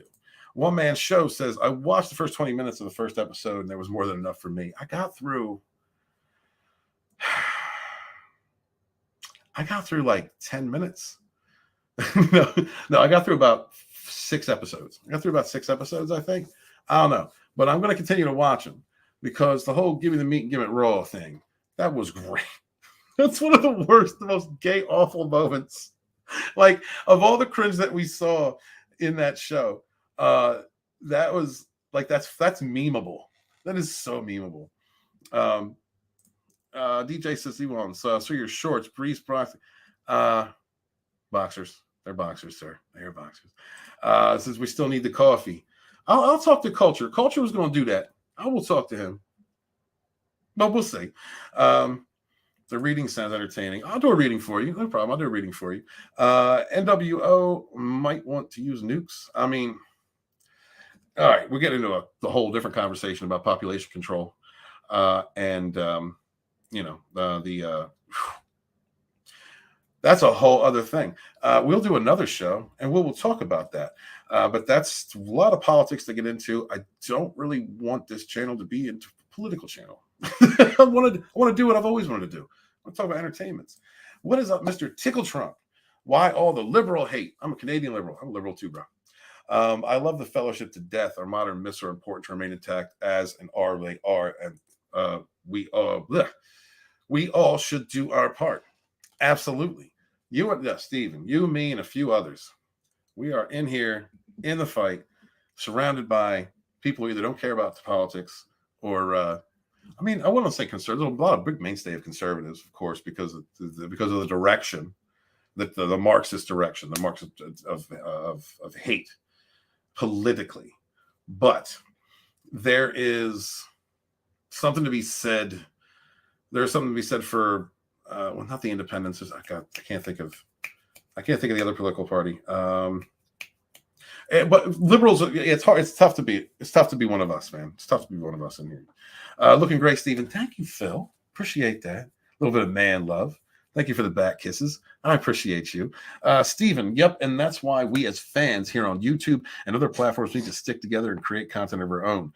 We can win, and it's going to take time, but victory will be ours. Absolutely. It's going to take time. As long as we stay together, we stay the course, keep fighting. Canadian conservatives are basically liberals anyway. I don't know. See, y'all are Canadian. I'm not Canadian. I don't know. Mr. Tickletruck says, and our independence in the fellowship. Yeah, absolutely. Support all your independent creators out there. Support them. I've been on here for 2 hours. I ain't even had a cigarette. Do I have anything I can play for a minute? So I'm going to go off camera. That's what I'm going to do. Let's see. Why is that looking like that? No, not really. Guys, have you seen, if you have not checked it out, on Saturdays, I'm going to be streaming got a new show, Topic Thunder. It is with Eats Up with Kurian, Coach Casino, and Sporking News Podcast. Looking forward to that. Please give me a moment. I'm going to run to the restroom. And please watch this intro from that show. It's only 3 minutes long. I appreciate you. Just give me a moment. I will be right back.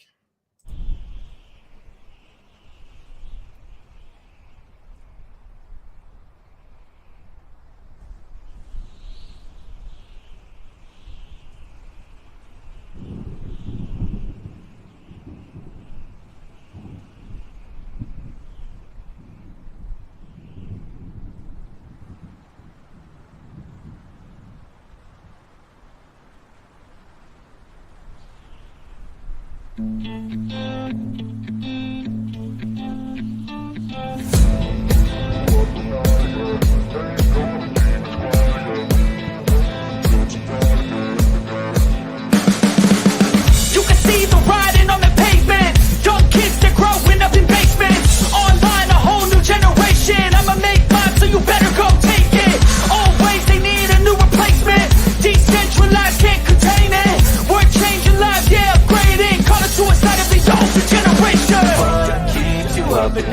yeah. Make all the demons quiet, yeah. We were built to thrive, yeah.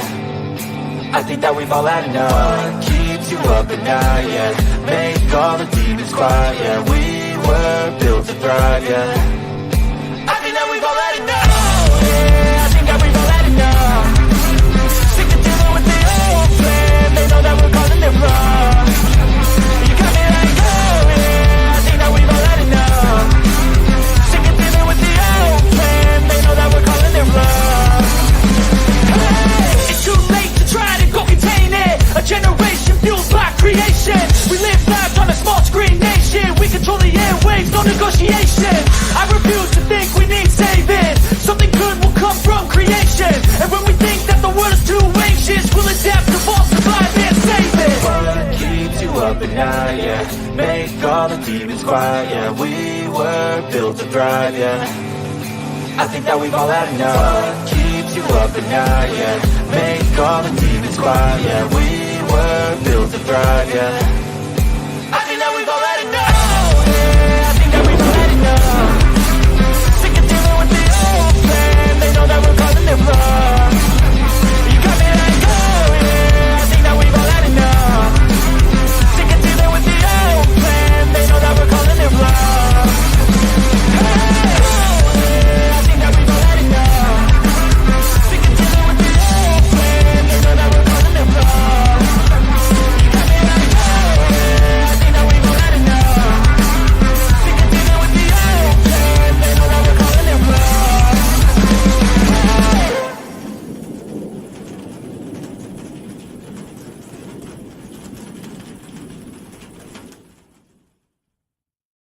Actually, Culture found that, put that intro together. I don't know the name of the song, but I will find out.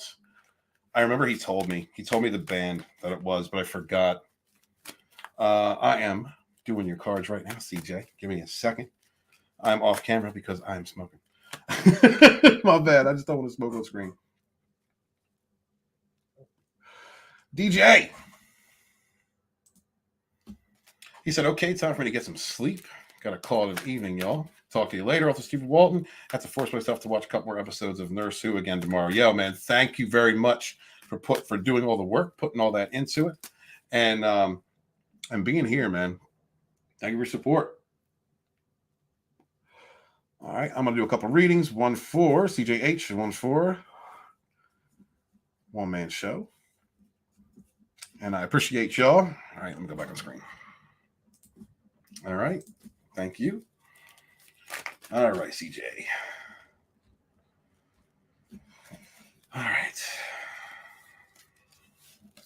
CJ, what's going on with you? Let's see. I'll try not to bring up anything from our private sessions. So I'll just reference to you. Let's see. CJ, ancestors, thank you very much for my gifts. Got my hands, got my vision. What's going on with CJH? Tell me what's going on with CJH. Cultural is using the guy's music. Yeah, I think it's that, Mr. Tickle Trunk. CJ. Oh, that's it. There it is. Okay, CJ. All right, here we go. Let me move this over a little bit. All right. All right, CJ, let's see what's going on. Oh, you are represented by the 9 of Swords in reverse. That's about getting over a bad experience, getting over trauma. It could also mean lingering mental health issues. It could also mean lingering trauma. But it's usually about getting over or getting through, getting past a difficult situation. Let's see what crosses you. What crosses you is the Page of Swords in reverse. That's a shit talker. Scatterbrain shit talker. Somebody been talking about you? Is there has somebody been looking in on you? Do you have a stalker? That's usually someone who's scatterbrained, cynical, someone who's talking shit. That's a shit talker. Someone like looks to find out what kind of shit they need to talk. He's someone who spies. Okay, what's underneath of you is the Chariot. So the Chariot is your root, and right now that means that you are pulling your forces together. You have two extreme feelings in this situation, and you are reeling them both in. You are taking control of them. You are taking control of the situation, your passions, your impulses, your direction. The Chariot is also representative of war. It's representative of a war within yourself or a war with someone else or going through a situation. Yeah. So, right. You are in control of what's going on. Now, the thing about stalkers, which we just saw, is that you have keep control over yourself. People like that are looking for a reaction, but also be careful, because if you are dealing with a stalker situation, like, they will go through your stuff, they will try and hack into your social, they will use anything they know against you, they will create narratives about you. So keep control. That's good. That's a good thing underneath of it, right there. Oh man, you're dealing with the this is the whore. This is, I know I've seen this card quite a lot when I was dealing with what I was dealing with.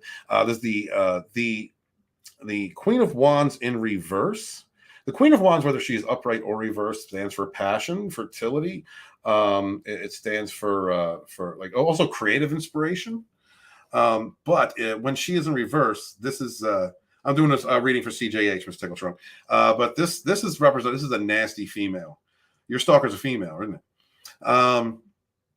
And that's a person who is not trustworthy, someone who lets their passion rule them, someone who sleeps around, someone who is just not trustworthy, who uses the gifts that they have to manipulate and deceive. Usually a sexual manipulative person, but it can just be a shit talking fiery female. So watch yourself. Dude, you attracted toxic bitches like I am. Don't do that to yourself. Let's see what is behind you. What led to this situation? What led to the situation was peace. It was the Nine of Pentacles. Nine of Pentacles upright is about it's satisfaction, personal stuff, living the life. It is a person who has not gotten to the point where they can enjoy all the fruits of their labor, but they can enjoy some. It is someone who's relaxing and taking care of themselves. So you were kind of chilled out. There was kind of enjoying the moment, chilling yourself out, taking care of a kind of relaxation with this person before there was this bullshit going on. Let's see what's ahead. What's in your future? You're thinking too much again. We've talked about this, CJ.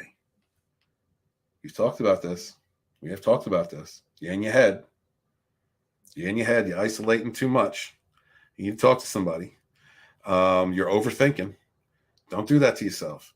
The Hermit upright is great. This is always a loneliness card. Always. But when it is upright, it is someone who is seeking enlightenment, someone who has separated themselves from everyone, who is on the road to inner guidance, to enlightenment within themselves. In reverse, somebody who's thinking too much. I've gotten this a few times myself. It's also someone who isolates for the wrong reasons. You're thinking too much. You're isolating too much. You're not expressing yourself to people that care about you. So stop overthinking. You do this a lot. I do this a lot too. And find somebody, or find a good friend, or someone that you can talk to that will let you know what you're overthinking about. All right. So you don't want to do that. Don't let this person push you into a position where you cut everyone off. Okay. Let's see. This represents you in relation to the situation. Are you not working on your crafts? Are you spying back? This is not putting practical efforts into your work. This could also be a distraction that keeps you from doing the work you need to do. You don't want to do that. You are on isolate instead of letting people in. Okay, and I understand that, right? That's the Hermit in reverse, and I understand that. It's affecting your work. It's affecting what you're doing. Don't let that happen, my brother. Then the energy, the house that is affecting this is the meeting of an immovable object and an unstoppable force. So you met a person who was probably almost your equal and opposite. And there is no right choice here. You're choosing to leave the blindfold on. There is no right choice in this situation. And so you need to absolutely, Tina. Absolutely. I guess we're moved on to the reading part of the show. Yes. Thank you so much, $5 super chat channel member. Thank you. Oh boy. Give me a second. Oh shit. Oh, thank God it came back up. It come back up.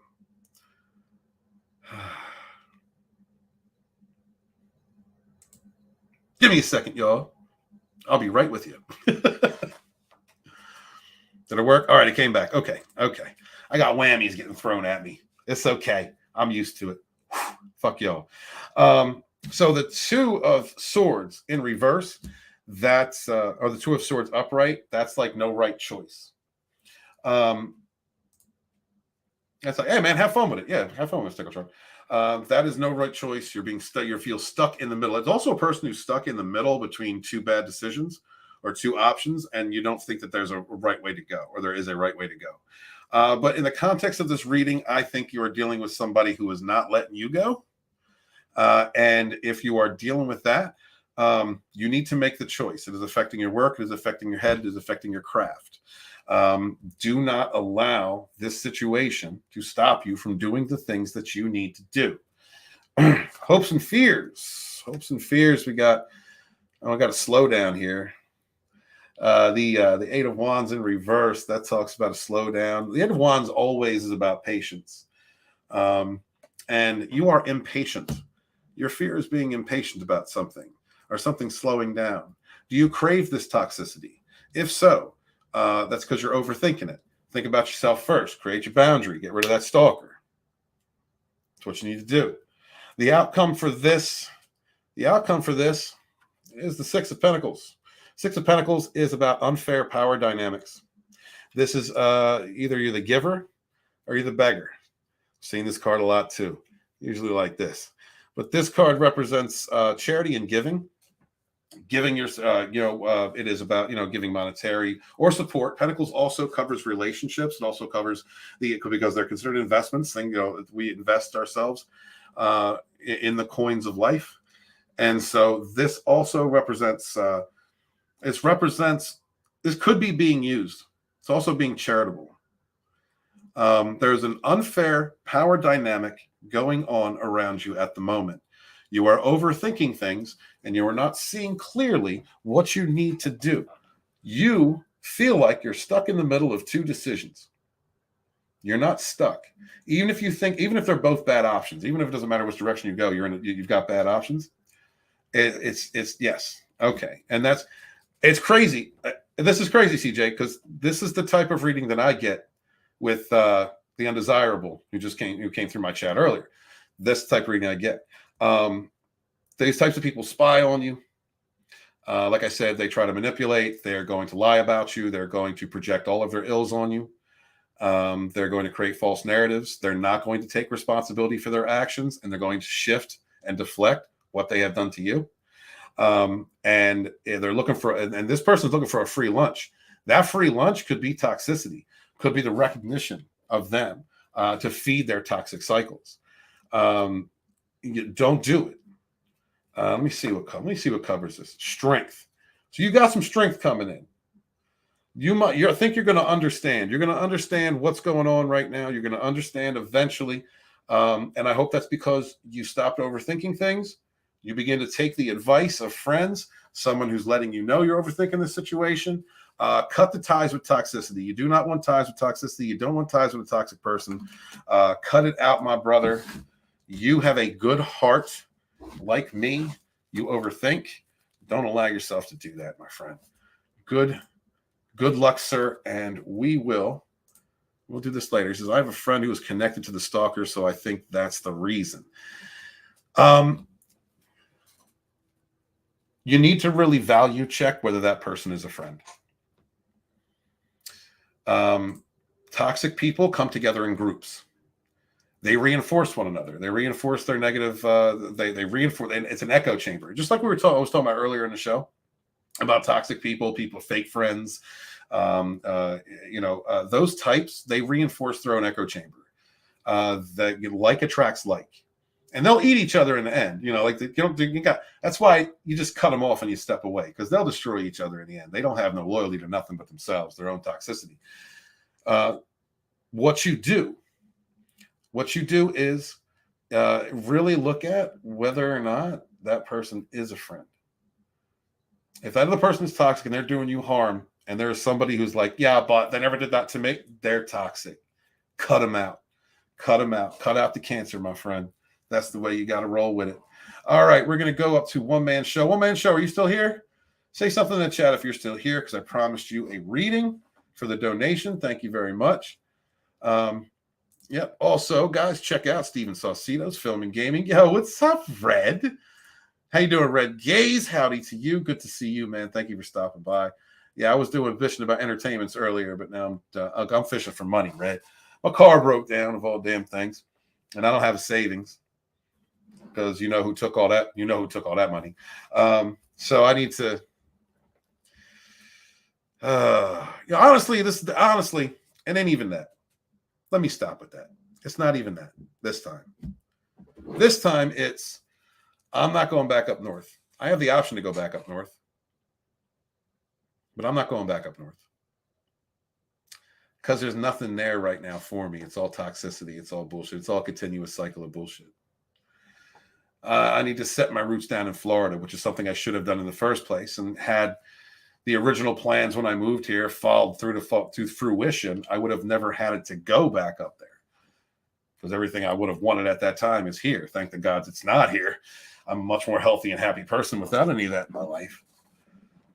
But I had to set my roots here. And in doing that, I had to say no to a project or two that was up north that would have brought in enough money for me to be okay. But I don't want to go there. I need to set roots in Florida. So I've been driving all over God's green earth in Florida, working with another company, working with a new company. And I did a lot of work down when the hurricane hit. Yeah, I almost hit a tree straight out in the middle of the road. And I'm talking about like a week after the hurricane hit. I feel bad for all those people down south that was affected by that hurricane. It's just the van broke. The van broke down. It's an unexpected expenditure, and I need to make up that money. And so here I am doing tarot cards and whoring myself. That's what I got to do. What's up, Zaz? Good to see you, dude. Hail, dude. Please, guys, subscribe to Zaz. Good to see you. Had a great time on the show the other night. Dude, I've talked you up a few times tonight because I had a really fun time. And I'm very thankful for you and Mags and everybody else for making me feel so welcome and reminding me why I like to live stream and why I like to make connections and just talk to people. I am so happy for all the growth that you have had. Sorry I missed it. My bad. I was busy doing other things, but I'm very happy for you and everybody else in the fellowship, everybody else in this indie sphere who has had success and grown. Hail to you. Let's see. I think one. Oh, here he is. One man still here. Okay, I'm going to do your reading now. Okay. All I have is time. All right, you got it. Give me a moment. All right, One Man Show. What's going on in your life? Give me 1 second. Okay. Give me 1 second. All right, there we go. All right, One Man Show. Thank you, ancestors. Guide my hands, guide my vision.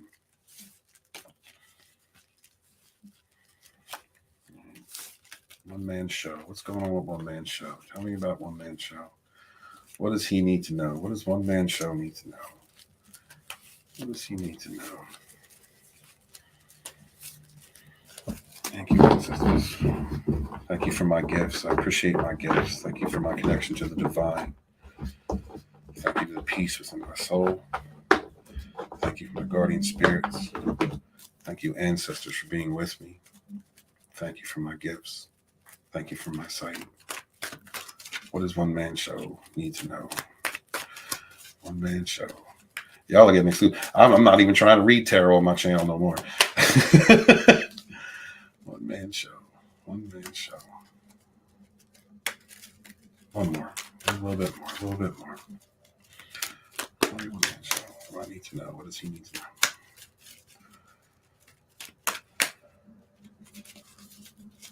know? Okay. All right. All right. Here we are. Let's see. All right. One Man Show. Oof. Your first card is the Two of Pentacles. This is about imbalance. Two of Pentacles upright is about being able to balance two things or being able to balance aspects of your life Usually two different aspects of your life, and just just being able to do it without the coins falling, without losing money. In reverse, it means imbalance. And either there is either a shift or a change in your life. The pentacles also stand for relationships, not because they are considered investments. So this might be a complete shift into two tentacles. Miss Pickles, don't make me laugh. This is this is about being imbalanced. You were trying to keep two parts of your life in balance, and now it is an imbalance. Let's see what crosses you. Give a clue into what might have caused this imbalance. Oh my. What crosses you, and I think this works for you, is the King of Wands. King of Wands is a big, hard dick. This is a leader. This is a person who is inspirational. What crosses something is usually for or against the situation. So this might mean that you need to take the reins, or because you have had to step up, create boundaries, because you have had to be a leader in this situation for yourself, or whether the imbalance comes from, you are being that person. You are being the leader. You're being or the lover, because it's also a good lover card. Let's see what else is going on here. The root beneath it. The root beneath it is injustice. You had an injustice done to you. Was there something that happened to you that you did not accept? The outcome of a situation, a court case, or a scenario that unfolded that was unjust, that you feel wronged. Something unjust happened to you and caused an imbalance, but because you have been a strong leader, because you are a strong personality, you are coming out, you are remaining strong, or that is what you need to do. In either case, please remain strong. What's in your head is the acceptance of loss. So whatever this injustice was in your life, you've accepted this loss and you're trying to move on. You have accepted what has happened in the past, and you are picking up the two cups that are behind you, what is good in your life, and you are now moving forward with them. Two cups, two, balance, two. Is this a relationship? Either way, that's a good mindset to have. So even though I see injustice, you are wrong. Something happened to you. No current relationships. All right, then. Money situation. I'm talking about money. I see these cards and I think relationships. So, all right, let's see what happened behind you.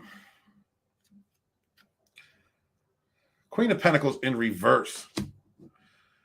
Queen of Pentacles in reverse. The Queen upright usually stands for someone who has a caretaker, someone, and this can be male or female, someone who's a caretaker, someone that usually is able to balance issues of money and family and home. So to me, okay, it's not relationship. So to me, this looks like, did you lose a job? Did you lose a job? Did you lose money? Something from your past, some kind of imbalance in your life. Something that was done wrong to you. Something that was an injustice. Maybe you don't know about this. Oh, Dad, no caretakers. One man show in life. You didn't lose your job or nothing?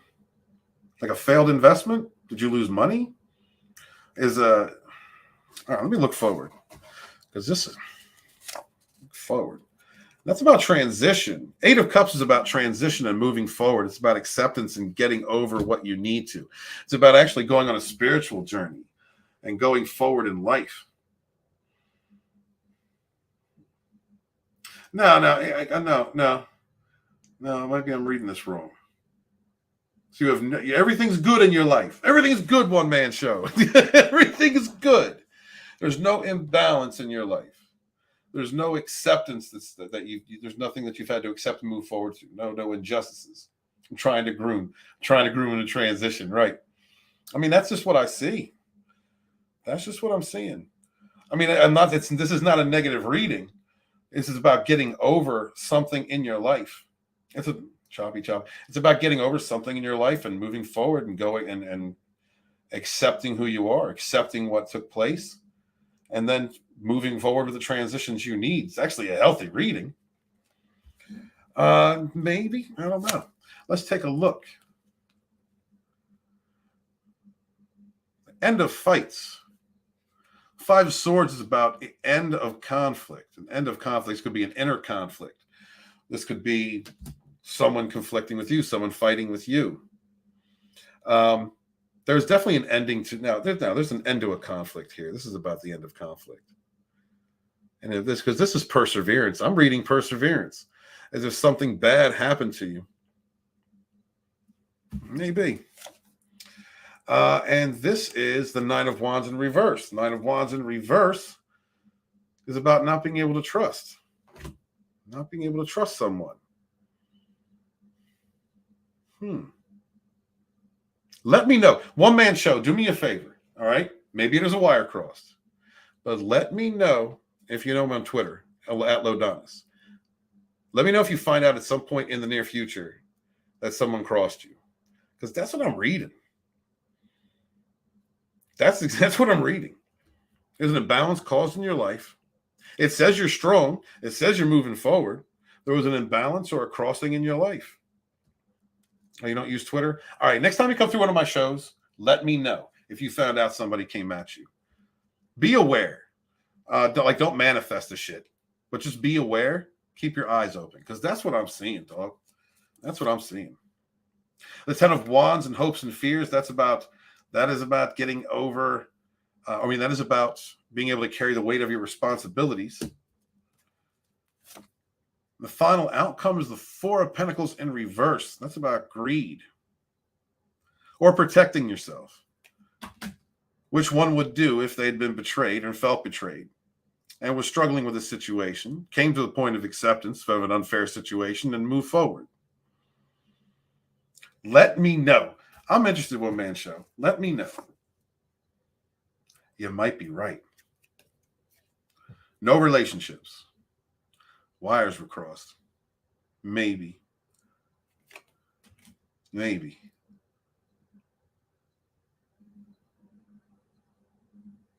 Could very well have been. But let me know. Please let me know in the future. I hardly interact with anyone. Your one man show. Yeah, because I don't see isolation in here. Like if I had the Hermit in reverse, like with CJH, that would say isolation.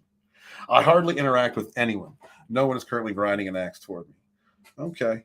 Let me know if you find out. Let me know if you find out.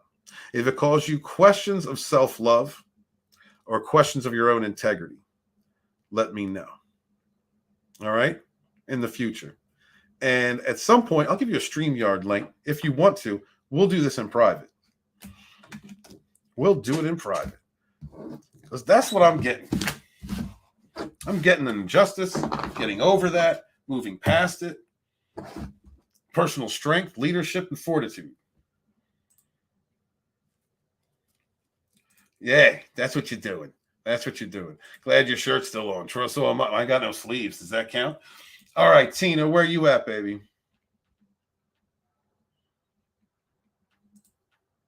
Where you at, Tina? All right, Tina, give me a second. I want to finish this cigarette. I'm talking a lot. Give me a second. Since I'm basically doing the Lodonis thing. Hold on. Avatar. This is something I hardly use anymore, but it was created by Nerium Nova. Guys, if you have not checked out Nerium Nova, the Bonds the Drive, something I got on the wall behind me. It is a great book. Wonderful creator in this community, independent creator. Please check her out. Mods, if you would, put a link to that. I think she got a new mailing list out. If you would promote that, I would appreciate it. I'm sorry, one man show. I think that maybe I was reading me. That could have been it. I don't know. I got a stalker. And these stalkers be stalking. And sometimes that energy, I guess, comes through. Got to work on my boundaries. Work on my protections. All right. Tina Bojan. Let me cleanse these cards real quick. Hold on, let me get the sage out.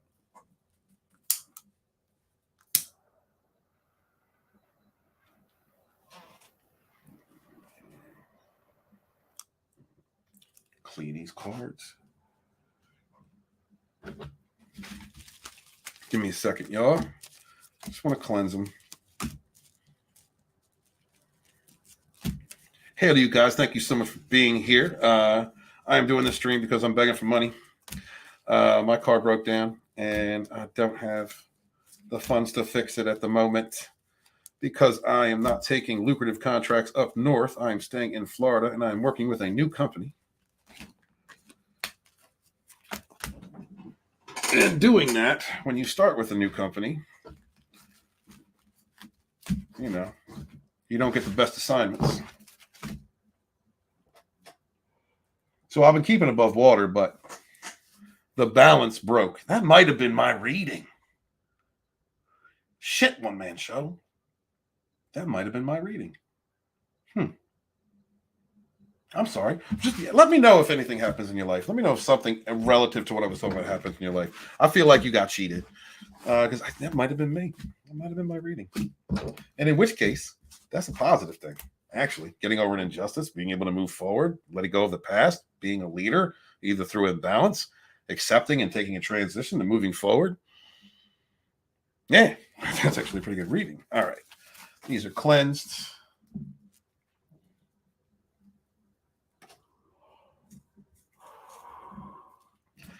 All right. Excuse me. Tina, channel member. Thank you so much for being here. Hail to you. Guys, Tina Bojan is a wonderful person in this community. Looking out. She's been seeing Tina in the chats for years now. Always comes through with a smile. She's the Clean Your Peen cheerleader. Please support independent creators and Clean Your Peen. Wonderful person in this community. Someone who actually admits openly that she likes She-Hulk. She is not ashamed of this. I have promised her that I'm going to watch She-Hulk because if one person said it's good, then I should check it out.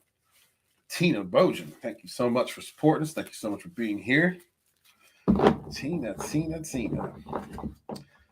All right, show me Tina Bojan.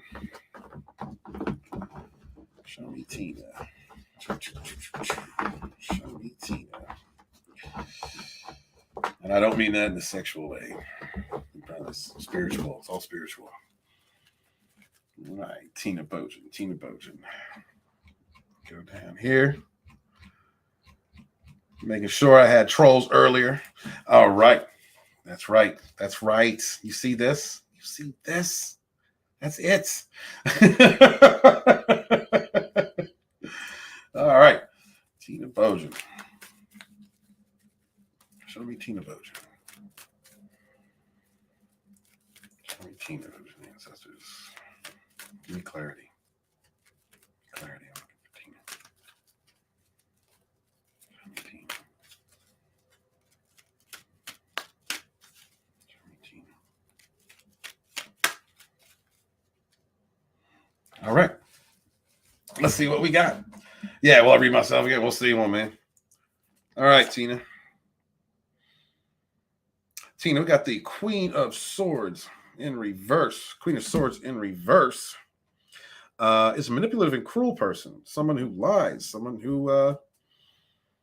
it's a manipulative and cruel person. Or it is a person around you. Or it means that you're thinking inward. You're thinking too much about something? Are you thinking inward about something? Is there something bothering you? Are you allowing something in your life that is bothering you to get to the point where you might be thinking negatively or down? Watch yourself. Don't do that. What crosses you is the Three of Wands. Three of Wands talks about foresight, looking forward, planning. What am I going to do? What do I need to do to get through a situation? How do I get forward? How do I, how do I?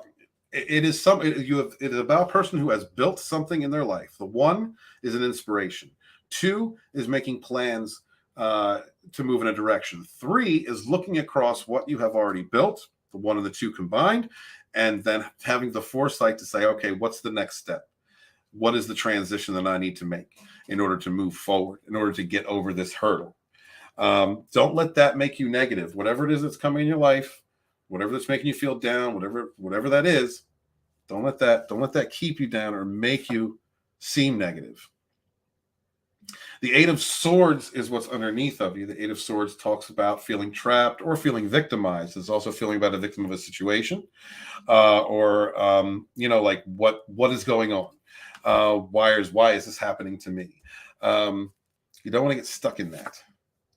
Ahead of you is the Two of Wands. The Two of Wands in reverse. Is there something that happened in the recent past that that stopped you from, or you felt like stopped you from moving forward, made you a little pessimistic? If that is the case, don't allow that to affect your mood. You can always overcome whatever is in your way. Can be overcome. You are planning. You are trying to have foresight in this situation, but don't let that hold you down. Yeah, Tina is a positive person. Absolutely. Absolutely. The Ten of Wands is what comes behind you, and that's a burden.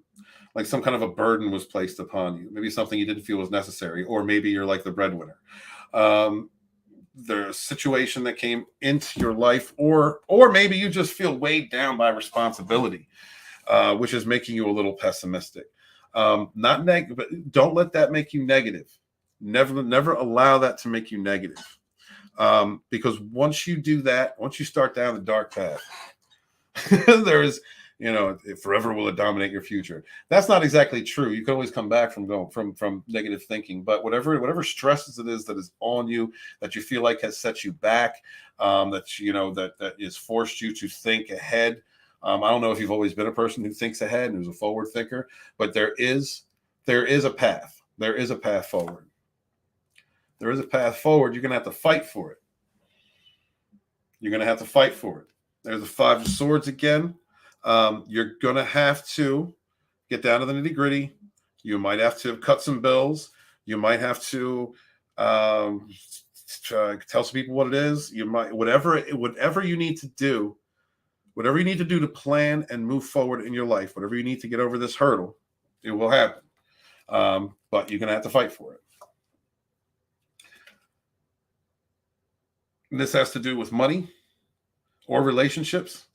I know you got a good husband, and relationships aren't an issue, but that has to do with money. And it was wrong. You feel like this was wrong. Did you get hit with a bill you weren't expecting? Did something happen? Did something happen that puts you in a position where you feel like you have to plan ahead now? You have to be more conservative with your money. Let's see. Nine of Wands in reverse means feeling overcome. That's a fear of losing. That's a fear of losing inspiration or losing yourself. And you're a very positive person. So if this negativity, if this hurdle you've had to overcome has caused any kind of doubt within you or caused any stress, don't allow it to continue to be so. You will overcome. You're a positive person, Tina. You're always in the chats. You're always supporting everybody. You're always a bright, shining light. Never stop being a bright, shining light. Because in the end, you're going to succeed. And whatever this trial is, whatever this time, whatever this pressure is, whatever's going on right now, you are going to get through it. You are going to move through it. It's going to be a transition of sorts, but you're going to be okay. You're going to be fine, honey. And the caretaker. The Queen of Pentacles, upright. That's the mom. That's a mom caretaker. That's the person in the home who's fiscally responsible. That's the person in the home who knows when and how to show love and when to say, nah, we ain't got the money for that, or we can't do that, or and it's usually someone who has a hidden bank account, someone who keeps money or stores money away. So I'd say whatever bump you're going through right now, you'll be all right. Have the foresight. It's just a bump in the road. Don't let it get to you. Don't let it drag you down. Don't let it be negative. And you're going to be fine. You're going to be fine, sister. You're going to be fine. Thank you so much for the super chat. I appreciate you. I hope that helped. Keep your head up. Keep your head up and don't let yourself fall. What's up, Papa? Get my cards pulled for a donation.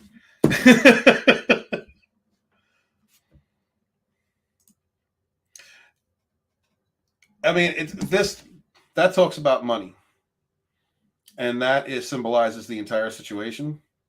Was he fired unjustly?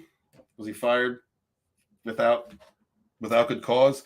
Or was he let go? Was, if this, whatever the situation is, it has caused you to be like, shit, I got to pull my stuff together.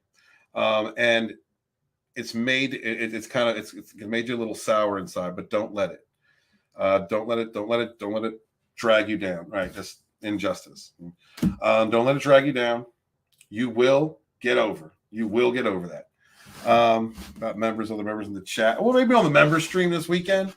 Maybe on the member stream this weekend. Good luck, Tina. Tina, you got this. It's going to be okay. Like I said, in the end, that was the end was talking about transitions, having to go through a transition, like not exactly knowing how you're going to get there, but you're going to get there. It's a positive card. And then it talks about the Queen of Pentacles upright, which is a caretaker and a caregiver and someone who's fiscally responsible and someone who knows how to pay the bills and make everyone happy and do it, in a responsible way. So you got this, baby. Don't let yourself be drugged down. You got this.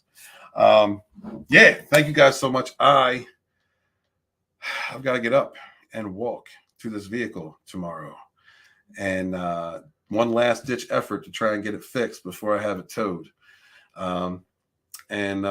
That's what I got to do tomorrow.